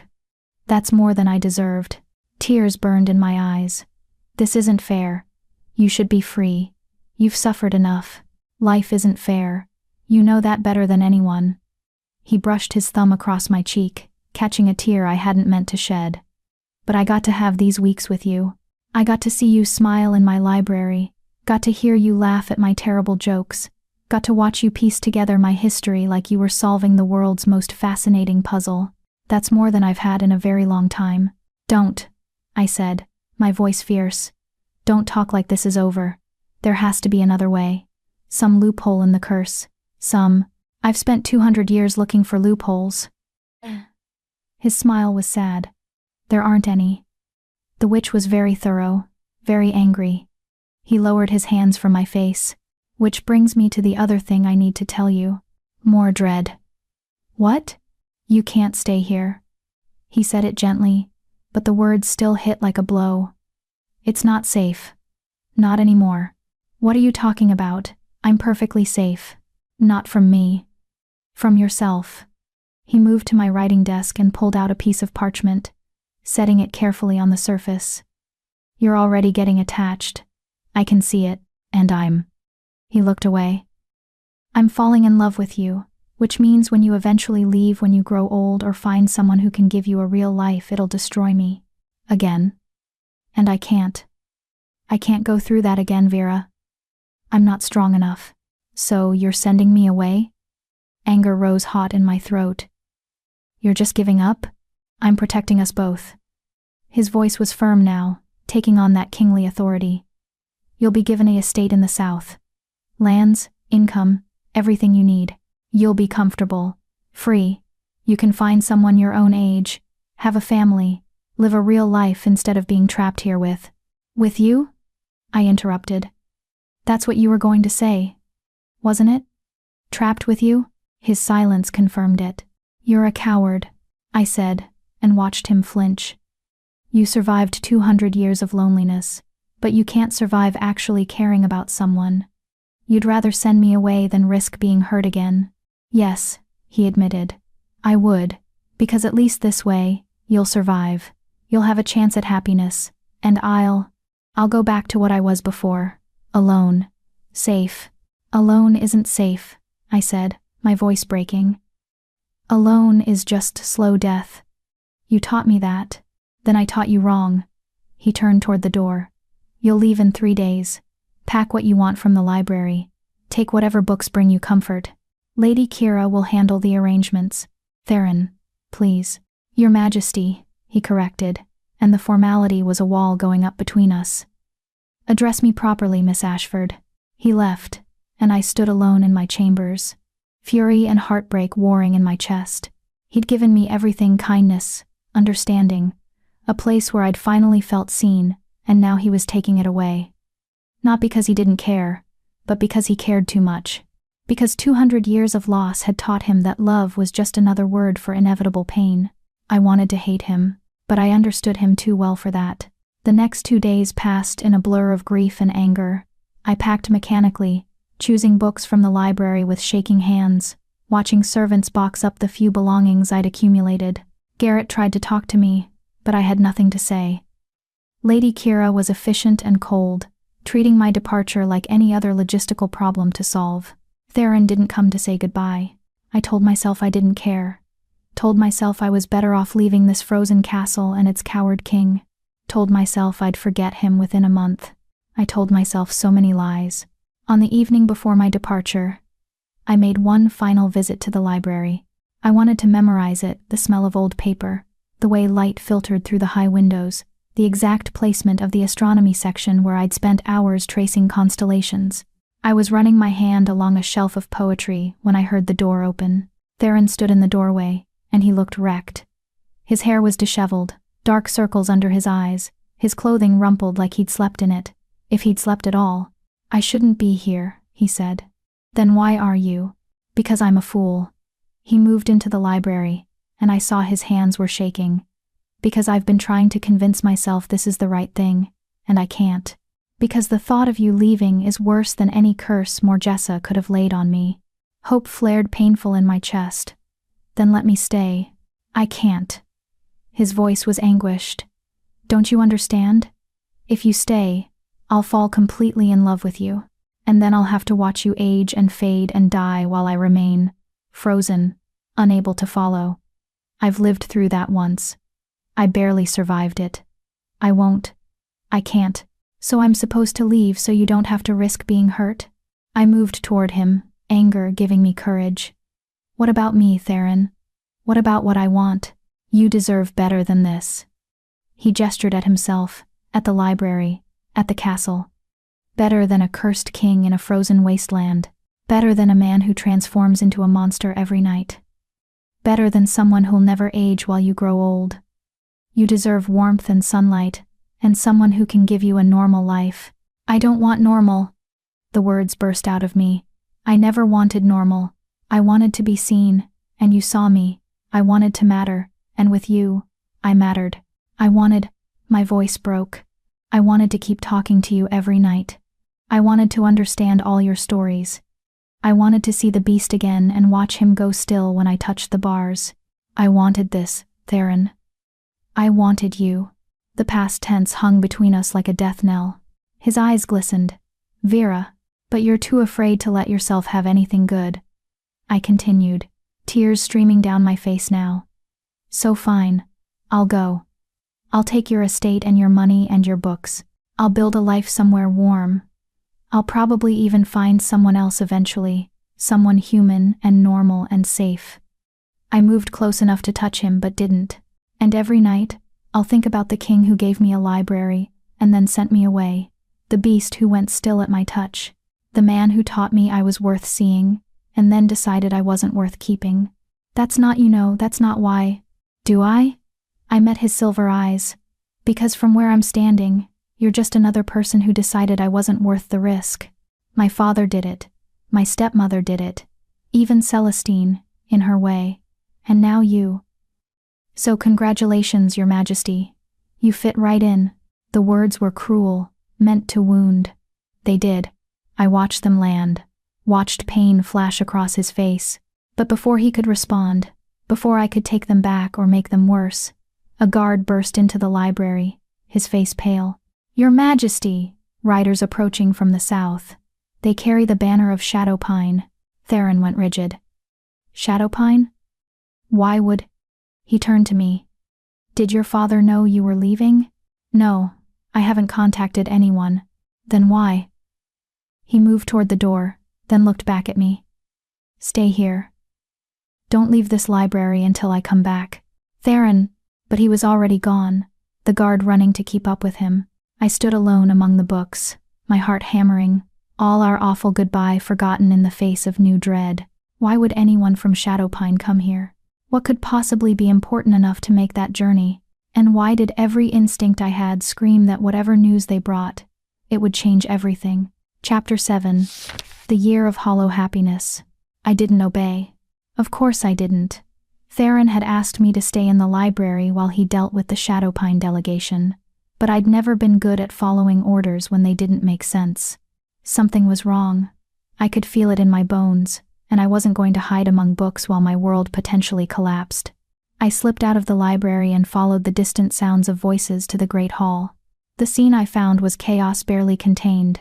Theron stood at the center, still in his rumpled clothing, facing a group of 5 riders covered in road dust and exhaustion. But it was the figure in the center that made my breath catch. Celestine. My stepsister looked terrible, her golden hair tangled, her dress torn and muddy, her eyes red-rimmed and wild. When she saw me slip into the hall, her face crumpled. Vera. She broke away from the group and ran toward me, grabbing my arms with desperate strength. Oh gods, Vera, I'm so sorry. I'm so sorry. I tried to stop her. I swear I tried. Stop who? Celestine, what's happened? Your stepmother, Theron said, his voice cold with barely contained rage. According to your stepsister, Lady Marin has been arrested for attempted murder. The world tilted. What? Celestine's fingers dug into my arms. She poisoned father. After you left, she became obsessed with the idea that he'd disinherit me to punish her for what she did to you.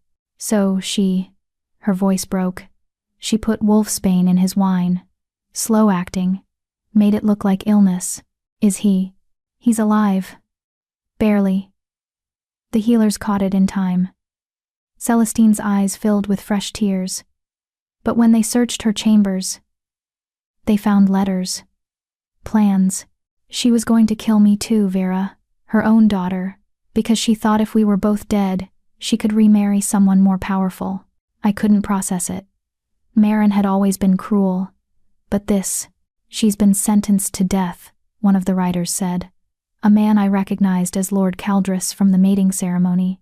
But she claimed right of appeal to King Theron as the highest authority in the territories. We're required by law to bring the case to you, Your Majesty. Theron's jaw was tight. And my presence is required to oversee the execution? Yes, Your Majesty. Within the fortnight, by tradition. I watched Theron's expression shift through several emotions. Frustration, resignation, something that might have been dark satisfaction. Then I'll return with you to Shadowpine. We leave at first light, Your Majesty. Lady Kira appeared from somewhere behind me, her voice careful. Perhaps Miss Ashford should remain here? Given her history with Lady Marin, It might be. No. The word came out before I could stop it. Everyone turned to look at me. No, I'm going. If Marin is going to die, I want to see it. Theron's silver eyes met mine across the hall, and I saw understanding there. This wasn't about revenge, or not only about revenge. This was about closure. About watching the woman who'd destroyed so much finally face consequences. She comes, Theron said flatly. Prepare horses for departure at dawn. Lord Caldris, your people may rest here tonight. He turned and strode from the hall without another word. Celestine sagged against me, and I found myself supporting her weight. I didn't know what else to do. She whispered. Father is dying. Mother is a monster. And I'm so alone, Vera. I'm so scared. For the first time in our lives, I saw my stepsister clearly not as Marin's golden princess or my tormentor by proxy, but as another victim of the same woman who'd hurt us both. Another girl who'd survived by being compliant, and was now paying the price for her mother's madness. You're not alone, I heard myself say. Come on, let's get you cleaned up and fed. We left for Shadow Pine at dawn. A party of 20 riders moving fast across the frozen landscape. Theron rode at the front, his expression closed off, that distant king mask firmly in place. I rode beside Celestine, who'd been given a horse and traveling clothes from Frostholm's stores.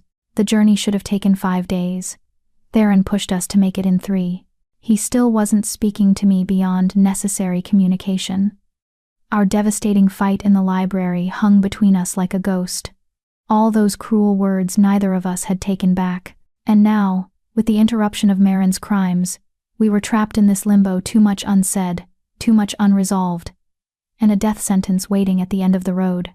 On the second night, Celestine and I shared a tent while the men kept watch. He loves you, she said quietly, brushing out her hair in the candlelight. King Theron, it's obvious. He has a strange way of showing it. I stared at the tent ceiling. He was sending me away. Before you arrived. Why? Because he's afraid. I turned to look at her. He's immortal, Celestine. Cursed to live forever while everyone he loves dies. He'd rather push me away now than watch me age and die later. She was quiet for a moment. That's the stupidest thing I've ever heard. Despite everything, I almost smiled. It is, isn't it? My father loved my mother, Celestine said softly. My real father, before mother married Lord Ashford. He died when I was 5. Hunting accident. She twisted her hair between her fingers. I barely remember him, but I remember my mother before his death. She was different, warm. She used to sing to me. What happened? Grief, I think.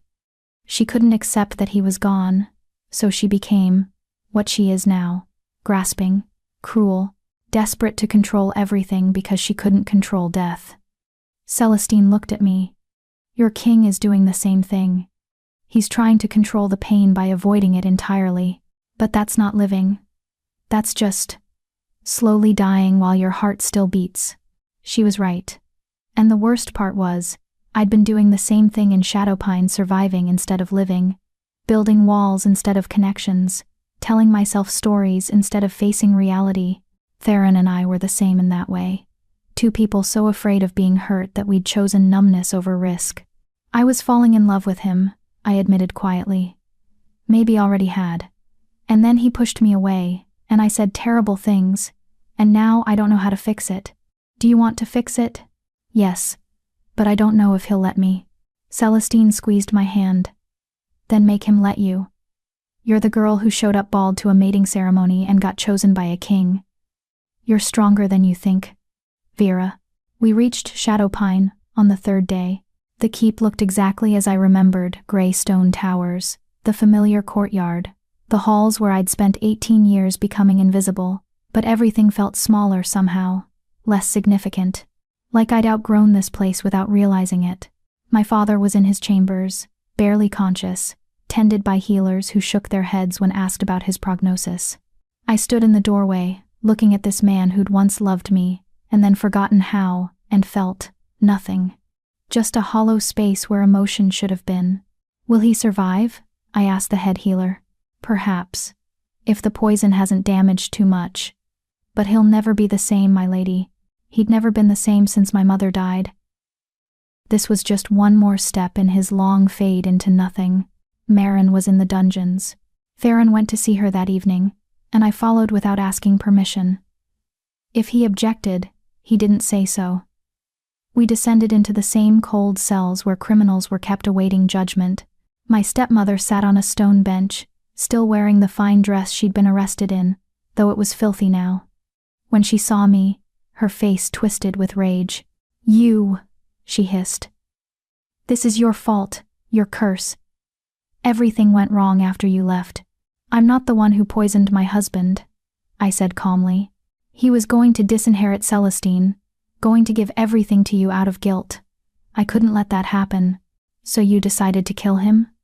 Theron's voice was cold. "And your own daughter? Celestine is weak, useless, just like her father was." Maren's eyes were wild. "I did what I had to do to survive. That's what you do, isn't it, girl?" She looked at me. "You survived by being pathetic, by making people pity you." "Well, I survived by being strong." "No," I said quietly. "You survived by being cruel, and now you're going to die for it." Something flickered in her expression, then fear, finally, real fear. "The execution is tomorrow at dawn," Theron said. "You've been given last rites and the opportunity to confess. Use your remaining time wisely." We left her there, screaming curses at our backs. Outside the dungeons, Theron finally spoke to me. "You didn't have to come down here." "Yes, I did. I needed to see that she was real, that she couldn't hurt me anymore." He studied me in the torchlight. "And? Did it help?" "Yes." I met his silver eyes. "She's just a woman. A broken, bitter woman who made terrible choices. She's not the monster I built her up to be in my mind. She's just sad." Something in his expression shifted. "We need to talk." "Yes, we do. After the execution, after this is finished, we'll—" "Your Majesty!" A guard came running. "The prisoner.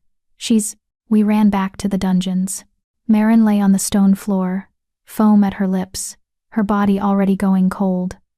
On the bench sat an empty vial poison she must have hidden in her clothing. "She chose death on her own terms," the guard said, his voice shaking. Rather than face public execution, I stared at her body and felt nothing. No satisfaction, no grief. Just a vast, empty relief that she was gone and could hurt no one ever again. "Well," Theron said quietly, "that solves that. With Maren dead and my father barely clinging to life, there was no reason to stay in Shadowpine. Celestine was named temporary regent until father recovered or died. She begged me to stay, but we both knew I couldn't. This wasn't my home anymore. Maybe it never had been." On our last night before returning to Frostholm, Theron came to my old chambers. "I've been thinking," he said without preamble. "About what you said. About me being a coward. Theron, you were right." He moved to the window, the same window I'd stared out of so many times, dreaming of escape. "I am a coward. I've spent 200 years hiding behind my curse, using it as an excuse to never risk being hurt again. And when you came along and made me feel something real, something that mattered, I panicked." He turned to face me. "I told myself I was protecting you by sending you away, but really, I was protecting myself." "I know," I said softly. "I don't expect you to forgive me. I don't even expect you to come back to Frostholm. You have an estate waiting, money, freedom, everything I promised you. You can go live your life, and I'll—" He swallowed hard. "I'll go back to being alone. Like I deserve." I crossed the room and took his face in my hands, forcing him to look at me. "You're an idiot," I said. "A brilliant, ancient, absolutely infuriating idiot. I know. I'm coming back to Frostholm." His eyes widened. "Vera, not because I have nowhere else to go, not because you're a king, or because you gave me a library, or because I pity you." I held his gaze. "I'm coming back. Because when I'm with you, I don't disappear. Because you see me, really see me. And somehow that makes me see myself clearly too. Because I'd rather have whatever time we get, however long or short, than spend the rest of my life wondering what could have been. You'll age. I won't. You'll die. I won't. I know. And that's going to hurt, for both of us. But at least it'll be real pain from real love, not the hollow ache of safety and loneliness. I smiled, though tears burned in my eyes.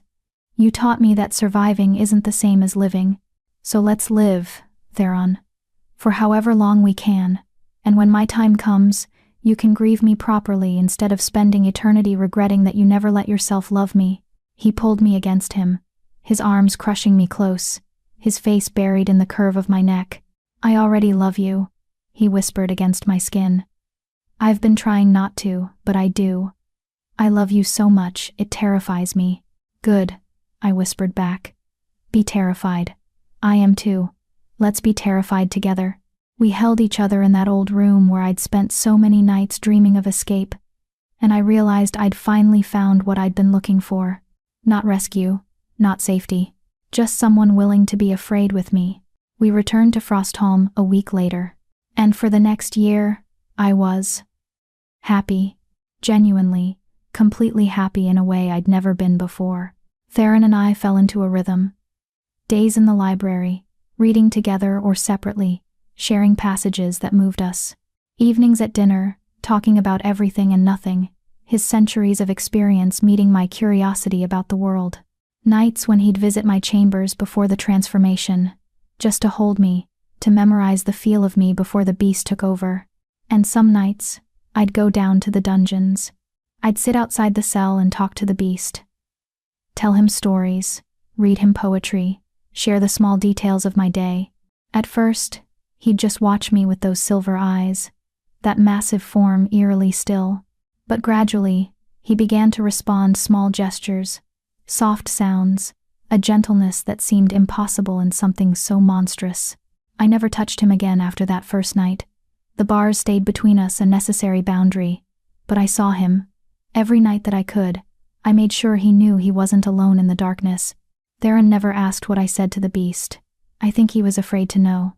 The months passed in a blur of books and conversations and slow-building intimacy. We never consummated our relationship. Some old-fashioned part of Theron insisted on waiting for a proper wedding, and I didn't push. There was something almost sweet about it. This ancient king who'd seen everything being awkward and careful with me. Every night, he asked the same question. Will you marry me? Every morning, I gave the same answer. Not yet. Not because I didn't want to, but because I was afraid that once we made it official, once we bound ourselves together with vows and ceremony, the fragile bubble of happiness we'd built would pop. Stupid, in retrospect. But fear makes us all stupid sometimes. Then, one morning, Garrett came to my chambers with news that made my blood freeze. There's a delegation arriving from the Eastern Territories, he said, his face pale. King Theron is hosting them for a diplomatic summit, and there's to be a ball, a celebration. Why do you look like someone died? Because. He hesitated. Because there are rumors about an engagement between King Theron and Princess Lyanna of the Eastern Territories. The world tilted. That's impossible, I said. He wouldn't. The Eastern Territories control the trade routes we need for winter supplies. They've been threatening to cut us off unless Theron makes a political marriage. Garrett's eyes were full of sympathy. I'm sure it's just rumor. I'm sure he'd never actually, but I barely heard him. All I could think was, he found someone else. Someone who didn't know the beast was the king. Someone who could break the curse properly. And he was going to marry her. Chapter 8. The wedding that wasn't. I didn't confront Theron immediately. That would have been the smart thing to do, to march into his chambers and demand the truth. But I was afraid. Terrified, actually. Because if the rumors were true, if he'd actually found someone who could break the curse properly, what right did I have to interfere? He deserved to be free, even if it destroyed me. So instead, I hid in the library like a coward, surrounded by books that suddenly felt meaningless. Words on pages couldn't warm me. Couldn't make the hollow ache in my chest stop spreading. 3 days passed before Theron came looking for me. I heard his footsteps echo through the library, measured and deliberate. When he appeared around the bookshelf where I'd been pretending to read the same page for an hour, His expression was carefully neutral. "You've been avoiding me," he said. "I've been reading. For 3 days straight? Without coming to dinner?" He moved closer, and I saw the tension in his shoulders. "Garrett told you about the delegation." "Yes. And you assumed the worst." I finally looked up at him, and I couldn't keep the hurt from my voice. "Is it the worst? Or is it what needs to happen?" He sat down across from me, his silver eyes searching my face. "Princess Liana arrives tomorrow with her father, the Eastern King. There will be a summit, a ball, and yes, her father is pushing for a marriage alliance." Each word was a knife. "And you're considering it?" "I'm a king, Vera.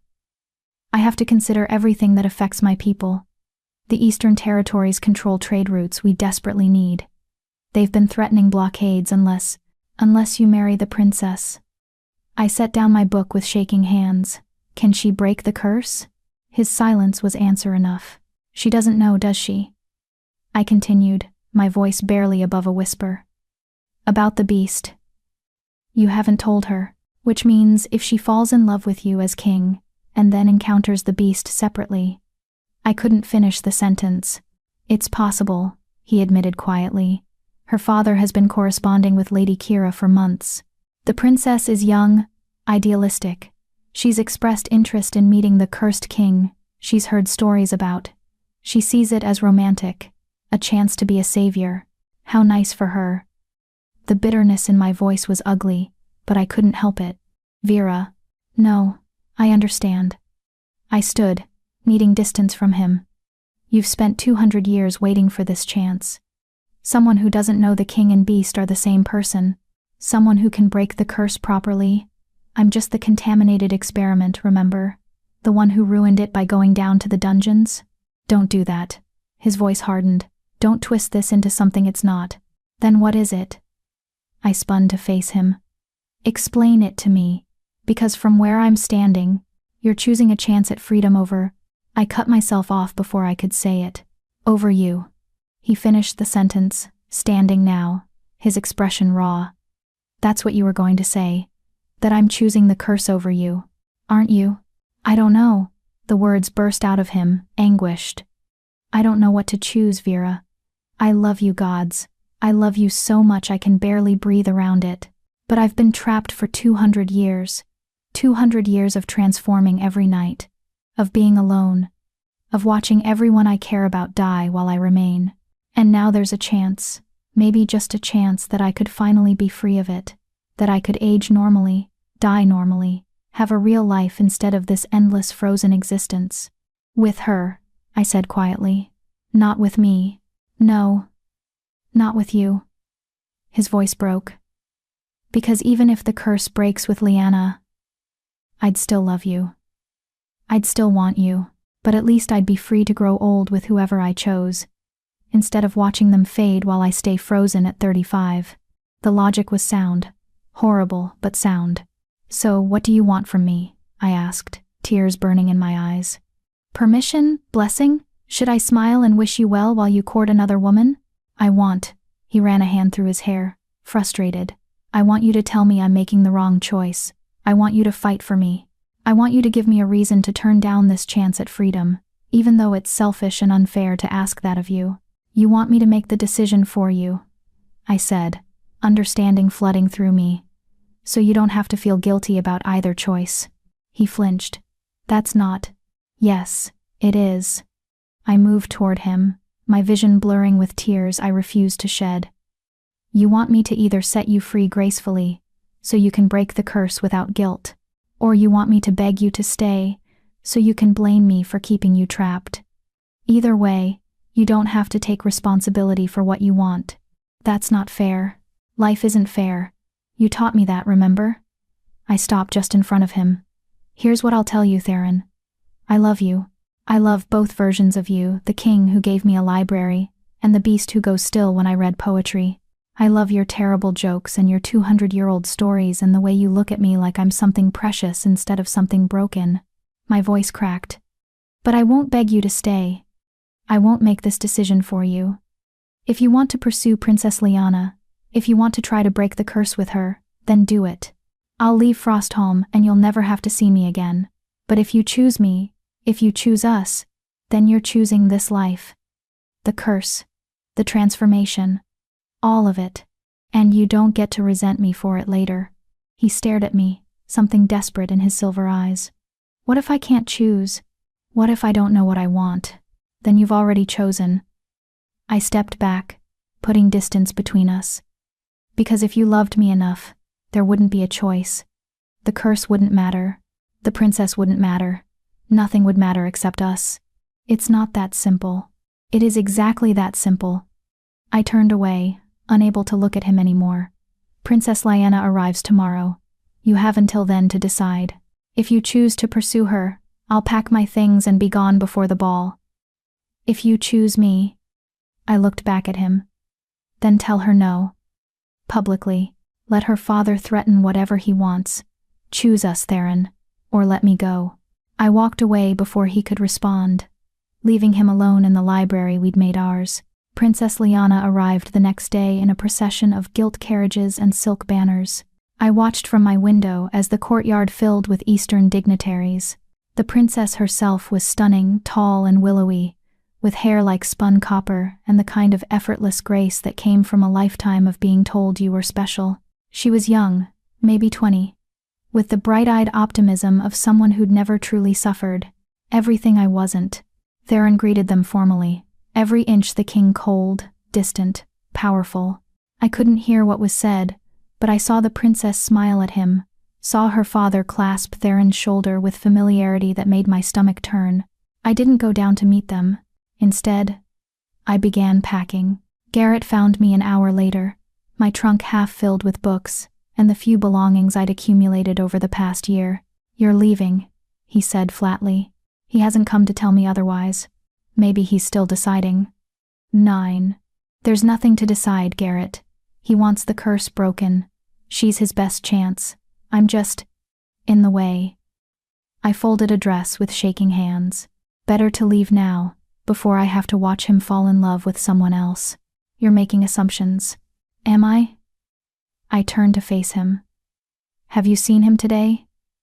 Has he asked for me? Has he given any indication that he's chosen me? Garrett's silence was damning. I thought not. I returned to packing. It's fine. I always knew this was temporary. I thought I'd have more time. The ball is tonight, Garrett said quietly. Will you at least stay for that? See what happens? Why torture myself? Because you deserve to see the truth. Whatever it is. His expression was gentle. And because if you leave now, you'll always wonder. Always question whether you gave up too soon. He was right, damn him. Fine, I agreed. I'll stay for the ball. But after that, I'm gone. I dressed for the ball with meticulous care, not out of vanity, but out of pride. If this was my last night at Frostholm, I'd leave with dignity intact. I chose a dress in deep midnight blue, the color of the sky just before dawn. It had silver embroidery that caught the light like stars. Without hair to style, I wore a delicate silver circlet instead, something Lady Kira had quietly left in my chambers with a note. You are stronger than you know. I looked like myself. Not a princess, not a beauty, but something else. Something harder and truer. The ball was being held in the great hall, and as I descended the stairs, I heard music drifting through the corridors, violins and drums and laughter. The hall had been transformed, candles everywhere, casting warm light that fought back the perpetual cold, tables laden with food, dancers swirling across the polished floor, and in the center of it all, standing near the dais, Theron and Princess Lyanna. They weren't dancing, just talking. But there was something in the way she leaned toward him, the way she laughed at whatever he'd said, that made my chest tight. She was radiant, appropriate, everything a king's wife should be. And Theron. Theron looked like he was trying very hard to be interested. I grabbed a glass of wine from a passing servant and retreated to the shadows along the wall. No one noticed me. I was good at being invisible when I wanted to be. There you are. I turned to find Lady Kira beside me, her expression unreadable. I'm leaving after this, I told her. Thought you should know. You'll need to reassign my chambers. She studied the dance floor. And if His Majesty asks you to stay? He won't. You're certain of that? Look at her, Lady Kira, look at him. She's perfect. And I'm just the woman he loves. Lady Kira interrupted softly. Don't mistake political necessity for affection, girl. He's doing his duty. But his heart isn't in it. Before I could respond, the music changed a dramatic flourish that signaled an announcement. The Eastern King stepped forward, his voice booming. Noble guests, it is my great pleasure to announce the engagement of my daughter, Princess Lyanna, to King Theron of Frostholm.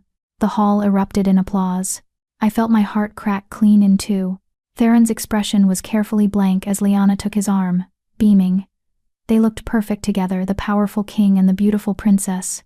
A fairy tale come to life. I set down my wineglass very carefully and turned toward the door. I'd seen enough. But before I could take 2 steps, the hall's main doors burst open.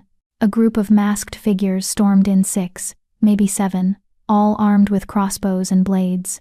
The music cut off, screams erupted. Theron's guards moved instantly, forming a protective barrier around the king and princess. Assassins! Someone shouted. Everything happened too fast. The masked figures fired their crossbows not at random, but with terrible precision. At Theron, 3 bolts slammed into his chest before his guards could shield him. He staggered, blood blooming across his formal attire. Princess Lyanna screamed and ran, abandoning him without hesitation. And I moved without thinking. I pushed through the panicking crowd, past guards trying to evacuate nobility, straight toward Theron. One of the assassins saw me coming and raised his crossbow. I saw the bolt release, saw it arc toward me. Theron appeared in front of me, his massive form shielding me even as another bolt buried itself in his shoulder. You idiot, I gasped, catching him as he fell to one knee. Why would you? You matter more than the curse, he gritted out, his face pale with pain. Always did. I was just too afraid to. The transformation began, not slowly, like usual, violently. His body convulsing, bones cracking and reshaping, fur erupting from skin. I heard people screaming, heard guards shouting to get away from him, but I didn't move. The beast rose where the king had fallen, massive, terrifying, covered in midnight fur and burning with those silver eyes. 3 crossbow bolts protruded from his chest, and blood matted his fur. But he was alive, healing already, the curse's one terrible gift. He turned those silver eyes on me, and I saw recognition there. Saw him fighting the beast's instincts, trying to remain himself. I'm not afraid, I told him quietly, even as chaos exploded around us. I see you, Theron, both of you, and I'm not afraid. The beast made a sound. Grief and gratitude tangled together. Then he turned on the assassins. What followed was carnage. The beast moved with impossible speed, tearing through the masked figures with brutal efficiency. They tried to run, tried to fight, but they'd made the mistake of threatening what he loved. Within minutes, it was over, the assassins dead or fleeing, guards securing the hall, nobility huddled in terrified groups. And in the center of it all, the beast stood panting, covered in blood, some his, most not, staring at the horror on every face. They'd all seen now. The king and the beast were one and the same. Princess Lyanna stood near the dais, her face white with terror, her earlier fascination with the cursed king replaced by pure revulsion. Monster, she whispered. You're a monster. The beast's shoulders sagged. This was what he'd feared. This was why he'd hidden for 200 years. I walked toward him. Vera, no? Garrett's voice. Get back, he's dangerous. I ignored him. Ignored everyone. I walked straight up to the beast and placed my hand on his massive chest, right over his rapidly healing heart. You saved me, I said, loud enough for everyone to hear. You've been saving me since the moment you chose me, king and beast, both of you, and I love both of you, completely, without reservation, without fear. The beast went utterly still, and then, impossibly, he began to glow. Light erupted from his skin, white and silver and blinding. I heard gasps, or heard someone shout something about magic, but I couldn't look away. The beast's form began to shift again, shrinking, changing, becoming human. Theron collapsed into my arms, fully human, fully himself, the crossbow bolts clattering to the floor as healed flesh closed over the wounds. He was breathing hard, his eyes wide with shock. "The curse," he whispered. "It's gone. I can feel it. It's gone." Around us, silence. Then Lady Kira's voice, quiet and awed. "She broke it. She loved both forms, saw both as one, and loved him anyway. The curse is broken." Theron stared up at me, tears streaming down his face. "You broke my curse." "No," I said, helping him to his feet. "We broke it, together. By choosing each other even when it was hard, even when it hurt, even when there was no promise it would work." He pulled me against him, his arms crushing me close, and I felt him shaking. "I chose wrong," he whispered against my hair. "I almost chose the princess, the curse, the safety of not risking my heart. I almost lost you. But you didn't." I pulled back to look at him. "When it mattered, when someone tried to hurt me, you chose me. You transformed in front of everyone, exposed everything you'd hidden, all to protect me. That's when the curse broke, Theron. When you chose love over fear." He kissed me then, in front of the entire court, covered in blood and glory, and 200 years of loneliness finally ending. When we broke apart, the hall remained silent. Then, slowly, someone began to clap. Garrett, then Lady Kira, then more, until applause thundered through the great hall. The Eastern King looked furious. Princess Lyanna looked ill, but neither of them mattered anymore. Theron turned to address the court, his voice carrying, "The engagement to Princess Lyanna is dissolved. Whatever political consequences follow, I'll face them. But I will not marry anyone except this woman." He took my hand, raising it high. "Vera Ashford, who saw me when no one else could. Who loved me when I didn't deserve it. Who broke a 200-year curse with nothing but courage and truth." He looked down at me, and I saw forever in his eyes. Not cursed forever. Just forever. "Will you marry me?" he asked, that familiar question taking on new meaning. And for the first time, I gave a different answer. "Yes." Epilogue. The promise kept. 10 months later, the library looked different in winter sunlight. I'd spent so many nights here by candlelight, hiding among the books while Theron transformed in the dungeons below. But now, in the pale afternoon light filtering through frost-covered windows, it felt like an entirely different room. Warmer, more real, less like a sanctuary and more like home. I ran my fingers along the astronomy section, my favorite, and smiled at the memory of Theron, explaining constellations to me, his ancient knowledge making the stars feel like old friends rather than distant mysteries. "You're doing it again." I turned to find him leaning against the doorway, watching me with those silver eyes that no longer made me think of winter. Now they just made me think of safety. "Doing what?" I asked. "Touching the books like you're afraid they'll disappear." He moved into the library with that same predatory grace, though now it only made my heart race in the best way. "They're not going anywhere, Vera. Neither am I." I know. I did know. But part of me still expected to wake up back in Shadowpine, bald and broken, with all of this revealed as just another story I'd told myself to survive. Theron crossed to me and took my hand, the one that had been tracing book spines, and pressed it against his chest. His heartbeat was steady under my palm. "Real. Present. We've been married for 7 months, he said quietly. "I've woken up beside you for 213 mornings. I've held you through nightmares and listened to you read poetry and